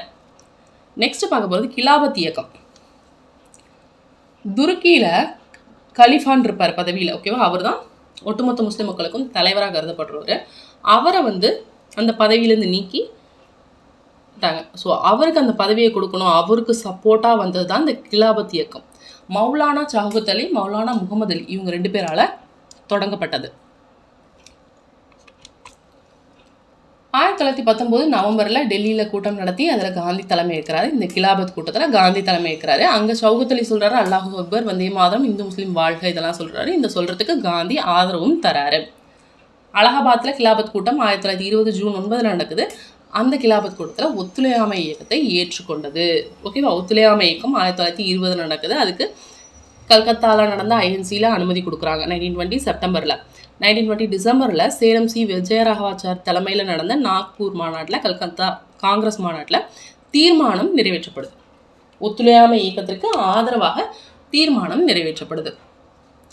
நெக்ஸ்ட் பார்க்க போகிறது, இந்த மாதிரி ஒத்துழையாமை இயக்கம் நடந்துகிட்டே வரும். சௌரி சௌரா சம்பவம் 1922 பிப்ரவரியில் பர்தோலி வரிகோடா இயக்க பிரச்சார அறிவிப்பை காந்தி செலுத்துறாரு. வேல்ஸ் இளவரசரோட வருகை புறக்கணிக்கப்படுது. அந்நிய துணிகள்லாம் தீட்டி இருக்கிறாங்க. அரசு வேலைக்கு யாரும் போகாதீங்க, ஸ்கூலுக்கு போகாதீங்க, காலேஜ் போகாதீங்க, வழக்கறிஞர்கள்லாம் போய் வாதாட போகாதீங்க அப்படின்னு சொல்லி ஒத்துழையாமை இயக்கம் தீவிரமாக இருக்குது. அந்த சமயத்தில் 1922 பிப்ரவரி 5 உத்தரப்பிரதேசத்தில் கோரக்பூர் பகுதியில் சௌரி சௌராங்கிற கிராமத்தில் என்ன பண்ணுறாங்கன்னா, காவல் நிலையத்தை தீ வச்சு கொளுத்துறாங்க மக்கள். இதனால் 22 காவலர்கள் இறந்து போகிறாங்க. ஸோ இதனால் கோபம் கொண்ட காந்தி ஒத்துழையாமை இயக்கத்தை திரும்ப பெறுறார். ஸோ காந்தி ஒத்துழையாமை இயக்கத்தை திரும்ப பெறுறதுங்கிறது எல்லாராலையும் ஏற்றுக்கக்கூடியதாக இல்லை. ஏற்கனவே போராட்டம் பண்ணிகிட்டு இருக்கவங்களால ஏற்றுக்கொள்ளக்கூடியதாக இல்லை. ஸோ என்ன ஆகுதுன்னு பார்த்தோம்னா, காங்கிரஸ் கட்சி 2ஆக பிரியுது. மாற்றத்தை விரும்புவோர், மாற்றத்தை விரும்பாதோர் அப்படின்னு பிரியுது. ஓகேவா? மாற்றத்தை விரும்பாதோர் என்ன மாற்றம் அப்படின்னா, எலெக்ஷனில் போட்டி போட்டு சட்டமன்றத்துக்குள்ளே போகிறது. ஓகேவா? ஸோ போகணும்னு நினைக்கிறவங்க யாருன்னா மோத்திலால் நேரு, சிஆர் தாஸ். வேண்டாம் அப்படின்னு காந்தி, பட்டேல், ராஜாஜி இவங்களாம் மாற்றத்தை விரும்பாதவராக இருக்காங்க. இதனால் என்ன பண்ணுறாங்க, மோத்திலால் நேரு, சிஆர் தாஸ் வந்து தனியாக ஒரு கட்சியை, சுயராஜ்ய கட்சியை 1923 ஜனவரி 1 ஆரம்பிக்கிறாங்க. ஃபஸ்ட்டு காங்கிரஸ் சப்போர்ட் பண்ணாது, அதுக்கப்புறம் பின்னாடி காங்கிரஸ் சப்போர்ட் பண்ணோம். நாங்கள் வெளியிலேருந்து பார்த்துக்குறோம், போராட்டத்தில் இருக்கோம், நீங்கள் சட்டமன்றத்துக்கு போய் மக்களுக்கு ஆதரவாக இருங்கன்னு சொல்லி திரும்ப சுயராஜ்ய கட்சிக்கும் காங்கிரஸ் ஆதரவு கொடுக்கும். பெரிய அளவில் சுயராஜ்ய கட்சியினர் ஜெயிப்பாங்க. 1925 வந்து பார்த்தோன்னா சிஆர் தாஸ் இறந்து போகிறாரு. 1919 சட்டம். ஸோ இந்த சட்டம் வந்து என்ன பண்ணுன்னா, இரட்டை ஆட்சி மாகாண அரசில் ஒதுக்கப்பட்ட துறை, மாற்றப்பட்ட துறை அப்படின்னு 2ஆக பிரிச்சிருவாங்க. ஸோ பிரிட்டிஷ்க்கு சப்போர்ட்டாக இந்த நிதி, பாதுகாப்பு, காவல், நீதி, நிலவருவாய், நீர்ப்பாசனம் இதெல்லாம் பிரிட்டிஷ்கிட்ட ஒதுக்கப்பட்ட துறையாக வச்சுருப்பாங்க. மாற்றப்பட்ட துறையில் இந்த உள்ளாட்சி, கல்வி, பொது சுகாதாரம், வேளாண்மை, வனங்கள், மீன்வளத்துறை இதெல்லாம் மாற்றப்பட்ட துறை, அதாவது இந்தியர்களுக்கு அது வந்து இருக்கும். ஓகேவா? இதுக்கப்புறம் என்ன பண்ணணும், இதை முடிவுக்கு கொண்டு வந்து இரட்டை ஆட்சியை முடிவு கொண்டு வந்துட்டு 1935 மாகாண சுயாட்சி அப்படின்னு வருது. 1935 சட்டம் இருக்குல்லையா, அதில் மாகாண சுயாட்சி அப்படின்னு கொண்டு வந்துடுவாங்க. இதுக்கப்புறம் காந்தி என்ன பண்ணுவார், காதி இயக்கத்தில் மேம்பாடு, தீண்டாமை ஒழிக்கிறது, இந்து முஸ்லீம் ஒற்றுமை இதிலெல்லாம் வந்து ரொம்ப கவனமாக இருப்பார். அகில இந்திய நெசவாளர் அமைப்பு உருவாக்குறாரு. காங்கிரஸ் உறுப்பினர்கள் வந்து கதர் கட்டாயமாக உடுக்கணும் அப்படின்னும் சொல்கிறாரு. நெக்ஸ்ட் பார்க்க போகிறது சைமன் குழு. 1927 நவம்பர் 8 இந்திய சட்டப்பூர்வ ஆணையம், இந்தியன் ஸ்டாச்சுவரி கமிஷன் அப்படின்னு ஆரம்பிப்பாங்க. சர் ஜான் சைமன் அப்படிங்கிற ஒரு தலைமையில் 7 உறுப்பினர் கொண்ட குழு. அதனால தான் இதுக்கு சைமன் குழு அப்படின்னு பேர். ஆனால் இந்த குழுவில் இந்தியாவில் அரசு சட்டம் எப்படி செயல்படுதுங்கிறத பார்க்கறதுக்காக அமைச்ச குழு தான் இது. ஆனால் இந்த குழுவில் ஒரு இந்தியர் கூட இல்லை, எல்லாமே வெள்ளைக்காரங்க. ஸோ இதை எதிர்த்து என்ன பண்ணுறாங்கன்னா போராட்டங்கள் நடக்குது. கருப்பு கொடி ஏந்திட்டு சைமனே திரும்ப போ, கோ பேக் சைமன் அப்படின்னு சொல்லி போராட்டங்கள் நடக்குது. இந்த சைமன் குழு புறக்கணிப்பு போராட்டத்தில் ஈடுபட்ட லாலா லஜபதி ராய்க்கு கடுமையான காயம் வந்து ஏற்படுது. அவங்கள கடுமையாக தாக்குறாங்க. லாலா லஜபதி ராய் இதனால் காயமடைந்து உடம்பு முடியாமல் போய் ஒரு 1-2 வருடங்களில் இறந்து போகிறார். 1928 நேரு அறிக்கை. நேரு அறிக்கைங்கிறது வந்து மோத்திலால் நேரு தலைமையில் கமிட்டி. ஓகேவா? இவர் சில பரிந்துரைகள் சொல்கிறாரு. இந்தியாவுக்கு அரசியல் சாசனம் உருவாக்கணும் அப்படிங்கிற நோக்கத்தோட அனைத்து கட்சி மாநாடு 1928 நடக்குது. ஓகே, நேரு அறிக்கையில் என்னென்ன பரிந்துரைகள்லாம் கொடுக்குறாங்கன்னா, தன்னாட்சி வேணும், மத்திய மாகாண சட்டப்பேரவை தேர்தல் வேணும் அப்படின்ட்டு, முஸ்லீம்களுக்கு இடஒதுக்கீடு, இந்துக்கள் வடமேற்கு மாகாணங்கள் இவங்களுக்கெல்லாம் இடஒதுக்கீடு கொடுக்கணும். இதை பற்றிலாம் ஒரு நேரு அறிக்கை வருது. பட் அது பெரிய அளவில் ஒன்றும் ரெஸ்பான்ஸ் இல்லை அதுக்கு. ஓகே, இதே சமயத்தில் என்ன பண்ணுறாங்க அப்படின்னா, ஜின்னா வந்து என்ன சொல்கிறாரு, 3 பங்குல 1 பங்கு எம்பி போஸ்ட்டு முஸ்லீம்களுக்கு கொடுங்க அப்படின்னு சொல்கிறாரு. ஓகேவா? ஆனால் அது ஒத்து வரல. 14 அம்ச திட்டம்னு ஒன்று கொண்டு வராரு. அதுவும் தோல்வியில் போய் முடியுது. அதனால் அவரோட கோரிக்கை வந்து இப்போ என்னவா மாறிடுச்சு, தனி நாடாக மாறிடுச்சு. ஸோ அவங்களோட கோரிக்கை வந்து, ஆங்கிலேயர் போகிறதான் போகிறீங்க, எங்களை பிரித்து விட்டுட்டு போயிருங்க, எங்களுக்கு முஸ்லீம்களுக்கு தனியாக ஒரு நாடை கொடுத்துட்டு போயிருங்க அப்படிங்கிறது ஜின்னாவோட கோரிக்கையாக மாறிடுச்சு.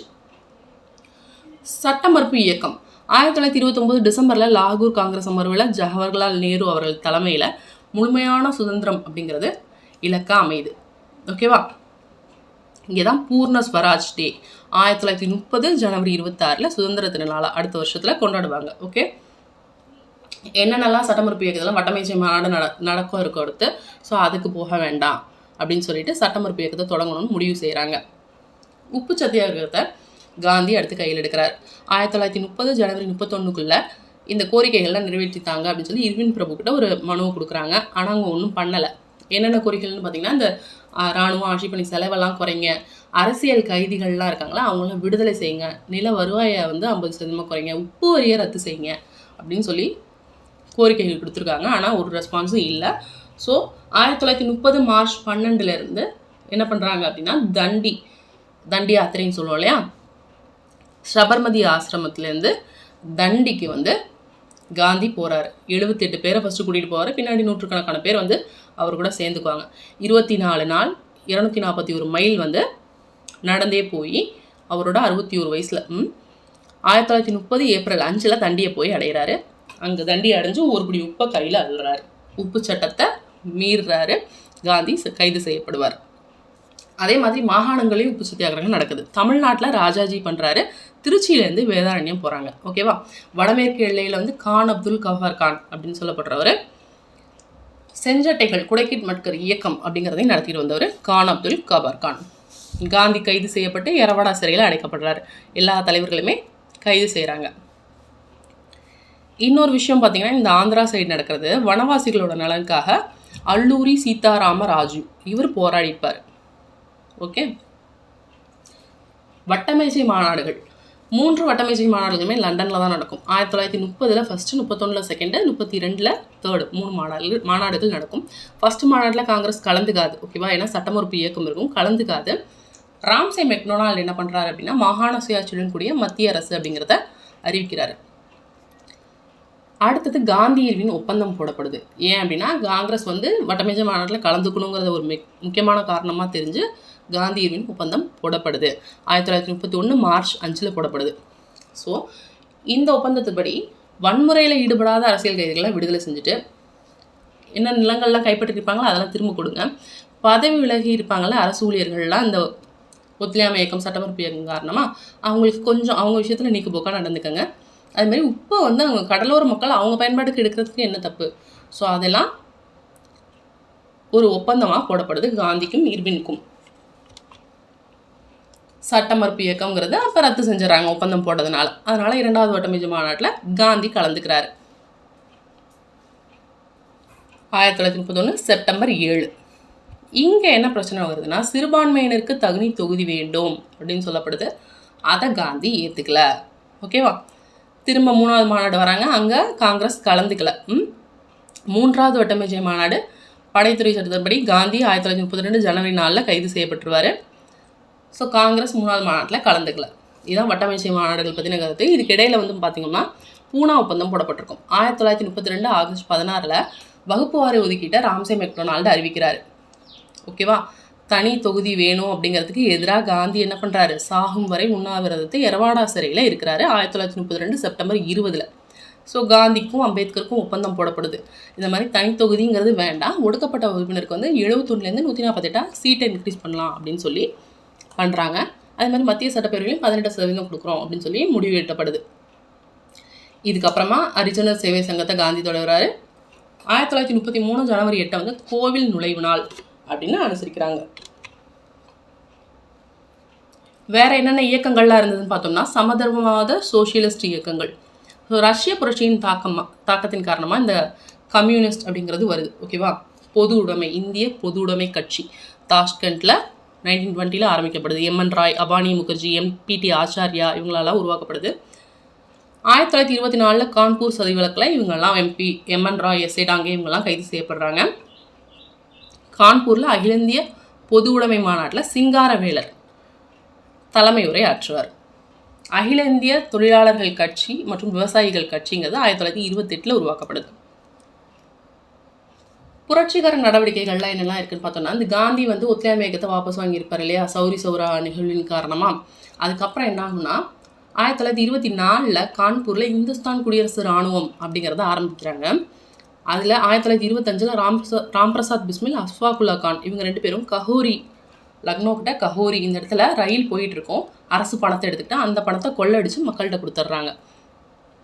இதுக்கடுத்து 1928 பகத்சிங், சுகதேவ்லாம் என்ன பண்ணுறாங்க அப்படின்னா, இந்துஸ்தான் சமதர்மவாத குடியரசு அமைப்பு அப்படின்னு ஆரம்பிப்பாங்க. லாலா லஜபதி ராய் வந்து அந்த தாக்குதலில் இறந்துருப்பார் இல்லையா, சைமன் குழு எதிர்ப்பு போராட்டத்தப்போ லாலா லஜபதி ராயை வந்து தாக்கியிருப்பாங்க போலீஸு. அதில் லஜபதி ராய்க்கு காயம் அடைஞ்சு அவரே இறந்துருப்பார். ஸோ அதுக்கு காரணமாக இருந்த சாண்டஸை கொலை பண்ணி பகத்சிங் அந்த வழக்கில் இருப்பார். அது போக பகத்சிங்கும் பிகே தத்தும் வந்து மத்திய சட்டப்பேரவையில் குண்டு வீசியிருப்பாங்க. இன்குலாப் ஜிந்தாபாத், பாட்டாளி வர்க்கம் வாழ்க அப்படின்னு சொல்லிட்டு குண்டு வீசியிருப்பாங்க. ஸோ இதில் ராஜகுரு பகத்சிங்க்கெலாம் மரண தண்டனை விதிக்கப்படும். சிட்டகாங் ஆயுத கிடங்கு தாக்குதலில் சூர்யா சென் முக்கிய பொறுப்பில் இருந்திருப்பார். ஓகேவா. தாக்கியிருப்பாங்க சிட்டகாங் ஆயுத கிடங்கு சூர்யா சென் மற்றும் அவங்களோட ஆள்கள், கல்பனா தத் அவங்களாமும் காரணம். நெக்ஸ்ட் பார்க்க போகிறது வந்து காங்கிரஸ் சமதர்ம கட்சின்னு ஜெயபிரகாஷ் நாராயணன், ஆச்சாரிய நரேந்திர தேவ், மினுமசானி இவங்களாம் 1934 ஆரம்பிச்சிருப்பாங்க. 1935 சட்டம் வரும் இல்லையா, இந்திய அரசு சட்டம், மாகாணங்களில் தன்னாட்சி, மத்தியில் இரட்டையாட்சின்னு. இந்த சட்டத்தின் மூலமாக பர்மா இந்தியாவிலேருந்து பிரிக்கப்படுது. 1939 வந்து பட்டாபி சீதாராமையா, இவருக்கு வந்து காந்தி சப்போர்ட். ஓகே, ஐஎன்சி எலெக்ஷனில் இவங்க 2 பேர் நிற்கிறாங்க. அதில் நேதாஜி தான் ஜெயிக்கிறாரு, பட்டாபி சீதாராமையா தோத்துடுறாரு. ஆனால் காந்திக்கும் நேதாஜிக்கும் வாக்குவாதம் வந்து கடைசியாக நேதாஜி வந்து வேண்டான்னு சொல்லி விலகிட்டு போயிட்டு ஃபார்வர்ட் பிளாக் கட்சி அப்படின்னு நேதாஜி ஆரம்பிப்பார். தனிநபர் சத்தியாகிரகம் நடக்கும் 1940. தனிநபர் சத்தியாகிரகம்னாவே ஆச்சாரிய வினோபாபாவே. ஓகேவா. 1940 வந்து ஆகஸ்ட் சலுகை லின்லித்கோ பிரபு அறிவிக்கிறார். என்னன்னா, எதிர்காலத்தில் நாங்கள் தன்னாட்சி தரோம், நீங்கள் செகண்ட் வேர்ல்டு வாரில் இந்தியன்ஸை வந்து பார்ட்டிசிபேட் பண்ணுங்க அப்படின்னு சொல்கிறாரு. ஸோ 1940 என்ன பண்ணுறாங்க, வினோபாபாவே முதல் தனிநபர் சத்தியாகிரகி. கிரிப்ஸ் தூதுக்குழு வரும் 1942 மார்ச் 22 சர் ஸ்ட்ராஃபோர்டு கிரிப்ஸ் தலைமையில் தூதுக்குழு வராங்க. இவங்க என்னென்ன கண்டிஷன்ஸ்லாம் சொல்கிறாங்கன்னா, நாங்கள் போருக்கு அப்புறம் உங்களுக்கு தரோம், ஓகேவா. அதே மாதிரி இந்திய இளவரசர்கள் பாகிஸ்தான் உருவாக்குற நோக்கில் ஒரு ஒப்பந்தத்துக்கு சைன் பண்ணிக்கங்க. பாதுகாப்புத்துறை ஆனால் போகிறப்ப பிரிட்டிஷ் கட்டுப்பாட்டில் தான் இருக்கணும் அப்படின்லாம் சொல்லி சில கண்டிஷன்ஸ் கொடுக்குறாங்க. ஆனால் காந்தி இதெல்லாம் என்ன சொல்கிறாரு, திவாலாகும் வங்கியில் பின்தேதியிட்ட காசோலை தான் இந்த கிரிப்ஸ் தூதுக்குழுவோட அறிக்கை அப்படின்னு சொல்கிறாரு. இதுக்கப்புறம் என்ன சொல்லிட்டாரு, காந்தியை வெறுத்துட்டார். சரி, ஏதோ ஒன்று பண்ணுங்கப்பாங்கிற மாதிரி செய் அல்லது செத்து மடி அப்படிங்கிற ஒரு முழக்கத்தை விட்டுறாரு காந்தி. இதை சொன்னதுக்கப்புறம் வெள்ளையனை வெளியேறு தீர்மானம் பம்பாயில் 1942 ஆகஸ்ட் 8 நிறைவேற்றப்படுது. காந்தி செய் அல்லது செத்துமடி அப்படின்னு சொல்லிட்டாரு. காந்தி மற்ற தலைவர்களையுமே கைது செஞ்சுட்டாங்க. இப்போ இந்த சோஷியலிச தலைவர்கள்லாம் என்ன பண்ணுறாங்க, திரைமறைவில் இருந்துக்கிட்டு என்ன பண்ணுறாங்கன்னா சப்போர்ட் பண்ணிகிட்டு இருக்காங்க. ஓகே, மக்கள் பணியில் ஈடுபட்டு இருக்காங்க. உஷா மேத்தாங்கிறவங்க 1942 நவம்பர் வரைக்குமே காங்கிரஸ் வானொலியை எழுதியிருக்காங்க. ஓகேவா, ரகசியமாக வானொலி உஷா மேத்தா. நெக்ஸ்ட் பார்க்க போகிறது சுபாஷ் சந்திர போஸை பற்றி பார்க்கலாம். சுபாஷ் சந்திர போஸ் இந்த காங்கிரஸ் அந்த தலைவரை இருந்து விலகினார்லையே, ஃபார்வர்ட் பிளாக் ஆரம்பிச்சார் அப்படின்னு சொன்னாலே, அதுக்கப்புறமா அவரை பிடிச்சி வீட்டு காவலில் வச்சுருப்பாங்க. மாறுவேஷம் போட்டு ஜெர்மனிக்கு தப்பிச்சு போயிடுவார். அப்புறம் அங்கேருந்து நீர்மூழ்கி கப்பலில் ஜப்பானுக்கு போயிடுவார். அங்கே இந்திய தேசிய இராணுவம் ஆசாத் ஹிந்த் பாஜ் அப்படின்ட்டு ஜென்ரல் மோகன் சிங் ஆரம்பிச்சிருப்பார். கேப்டன் லக்ஷ்மி செஹல் இருந்திருப்பாங்க. அதுக்கப்புறம் வந்து நேதாஜி சுபாஷ் சந்திர போஸ் வந்து அந்த பொறுப்பு எடுத்துக்குவார். ஓகேவா. சிங்கப்பூரை தற்காலிக அரசாங்கத்தை நிறுவுவார். தில்லி சலோ அப்படிங்கிறது நேதாஜியோட முழக்கம். தில்லி சலோ அப்படிங்கிறது நேதாஜியோட முழக்கம். அதுக்கப்புறம் பம்பாயில் ராய் இந்திய கடற்படை மாலுமிகள்லாம் கிளர்ச்சி செய்வாங்க. அப்புறம் என்ன ஆகும்னா, நேதாஜி வந்து ஒரு ஏரோப்ளைன் ஆக்சிடெண்ட்டில் இறந்துட்டாரு அப்படிங்கிற மாதிரி ஒரு முடிவு வரும். ஜப்பான் தோற்றுரும், அப்புறம் நேதாஜி இறந்துட்டாரு அப்படின்னு சொல்லி ஒரு செய்தி வரும். சிம்லா மாநாடு 1945 ஜூன் 14 வேவல் திட்டம் அறிவிக்கிறாரு. செயற்குழுவில் சம எண்ணிக்கையில் ஹிந்து மற்றும் முஸ்லீம்கள் இருக்கணும் அப்படின்னு சொல்லி இடைக்கால அரசுக்கு வழிவகையும் செஞ்சிருக்கு இந்த சிம்லா மாநாடு. அமைச்சரவை தூதுக்குழு என்ன பண்ணுறாங்க அப்படின்னா, பிரிட்டனில் தொழிற்கட்சி வெற்றி பெறுது. பிரிட்டனில் 2 பார்ட்டி இருப்பாங்க, அதில் லேபர் பார்ட்டி ஜெயிச்சிட்டாங்க. கிளமண்ட் அட்லி வந்து பிரதமராக பதவி ஏற்கிறாரு. இப்போ என்ன பண்ணுறாருன்னா, இப்போ ஒரு 3 பேர் கொண்ட குழு, இதுதான் அமைச்சரவை தூதுக்குழு. ஓகேவா. AV Alexander, Pethick Lawrence, ஸ்ட்ராஃபோர்டு grips, இவங்க 3 பேரும் அனுப்புகிறாங்க. இவங்க வந்துட்டு இப்போ என்ன சொல்லிட்டாங்க அப்படின்னா, பாகிஸ்தான் தனிநாடுங்கிறது வேண்டாம் அப்படிங்கிற மாதிரி சொல்லிட்டு, பாதுகாப்பு, வெளியுறவு, தகவல் தொடர்பு கட்டுப்பாடு இதெல்லாம் வந்து கட்டுப்பாட்டோட மத்திய அரசு கண்ட்ரோலில் இருக்கும். இந்திய அரசியல் நிர்ணய மன்றம் அமைச்சுக்கங்க அப்படின்னு சொல்லி சில பாயிண்ட்ஸ்லாம் கொடுத்துட்டு போகிறாங்க. ஓகே, அமைச்சரவை தூதுக்குழு. ஸோ இந்த அமைச்சரவை தூதுக்குழு மூலமாக தான் இந்திய அரசியல் நிர்ணய மன்றம்ங்கிறதே நிர்ணயிக்கப்படும். நேரடி நடவடிக்கையினால ஜின்னா வந்து 1946 ஆகஸ்ட் 16 சொல்லியிருப்பார். ஓகேவா. இந்து முஸ்லீம் மோதல் அங்கேருந்து தான் ஆரம்பிக்குது. இதுலேருந்து தான் ரொம்ப மக்கள் கலவரங்கள்லாம் அதிகமாகி சரி பாகிஸ்தான் தனி நாடாக போகட்டுங்கிற மாதிரி ஒரு முடிவுக்கு வந்துடுவாங்க. மவுண்ட் பேட்டன் திட்டம் 1946 செப்டம்பரில் என்ன ஆகுது அப்படின்னு பார்த்தோம்னா, ஜவஹர்லால் நேரு இடைக்கால அரசாக அமைச்சிடுறாரு. முஸ்லீம் லீக்கும் அதுக்கப்புறம் ஒரு அக்டோபர் போல் சேர்ந்துக்கிறாங்க. அதில் வந்து மவுண்ட் பேட்டன் திட்டம் 1947 ஜூன் 3 வருது. இந்த திட்டத்தின்படி இந்தியா மற்றும் பாகிஸ்தானை தனியாக பிரிஞ்சுக்கோங்க, தன்னாட்சியாக போய்க்கோங்க, சிற்றரசுகள்லாம் ஏதோ ஒன்று இந்தியாவோடையோ இல்லை பாகிஸ்தானோடையோ சேர்ந்துக்கோங்க அப்படின்லாம் சொல்லிட்டாங்க. எல்லையை நிர்ணயம் செய்கிறதுக்கு ராட்கிளிஃப் ஆணையம் அப்படிங்கிறத அமைச்சுக்கோங்க மவுண்ட் பேட்டன் திட்டமில். ஓகேவா. பஞ்சாப் மற்றும் வங்காளத்துக்கு சட்டப்பேரவை அவைகள் பிரிக்கிறதுக்கு நீங்கள் தனியாக ஒரு வாக்கெடுப்பு நடத்திக்கோங்க. இந்த மாதிரிலாம் மவுண்ட் பேட்டன் திட்டமில் சொல்லிட்டாங்க. ஸோ 1947 ஜூலை 18 பிரிட்டிஷ் பார்லிமெண்ட்டில் இந்திய விடுதலை சட்டம் இயற்றப்படுது. ஜூலை 18. இறுதியாக 1947 ஆகஸ்ட் 15 இந்தியா விடுதலை பெறுது. ஒட்டுமொத்த இந்திய தேசிய இயக்கத்தையும் இந்த வீடியோவில் பார்த்துருக்கோம். ஹோப் இந்த வீடியோ உங்களுக்கு பயனுள்ளதாக இருந்திருக்கும் அப்படின்னு நினைக்கிறேன். தொடர்ந்து நம்ம சேனலை பாருங்கள், சப்போர்ட் பண்ணுங்கள், மறக்காமல் சப்ஸ்கிரைப் பண்ணிவிட்டு பாருங்கள். ஓகேவா? உங்கள் ஃப்ரெண்ட்ஸ்க்கும் ஷேர் பண்ணுங்கள். தேங்க்ஸ் ஃபார் வாட்சிங் அண்ட் ஹாப்பி லேர்னிங்.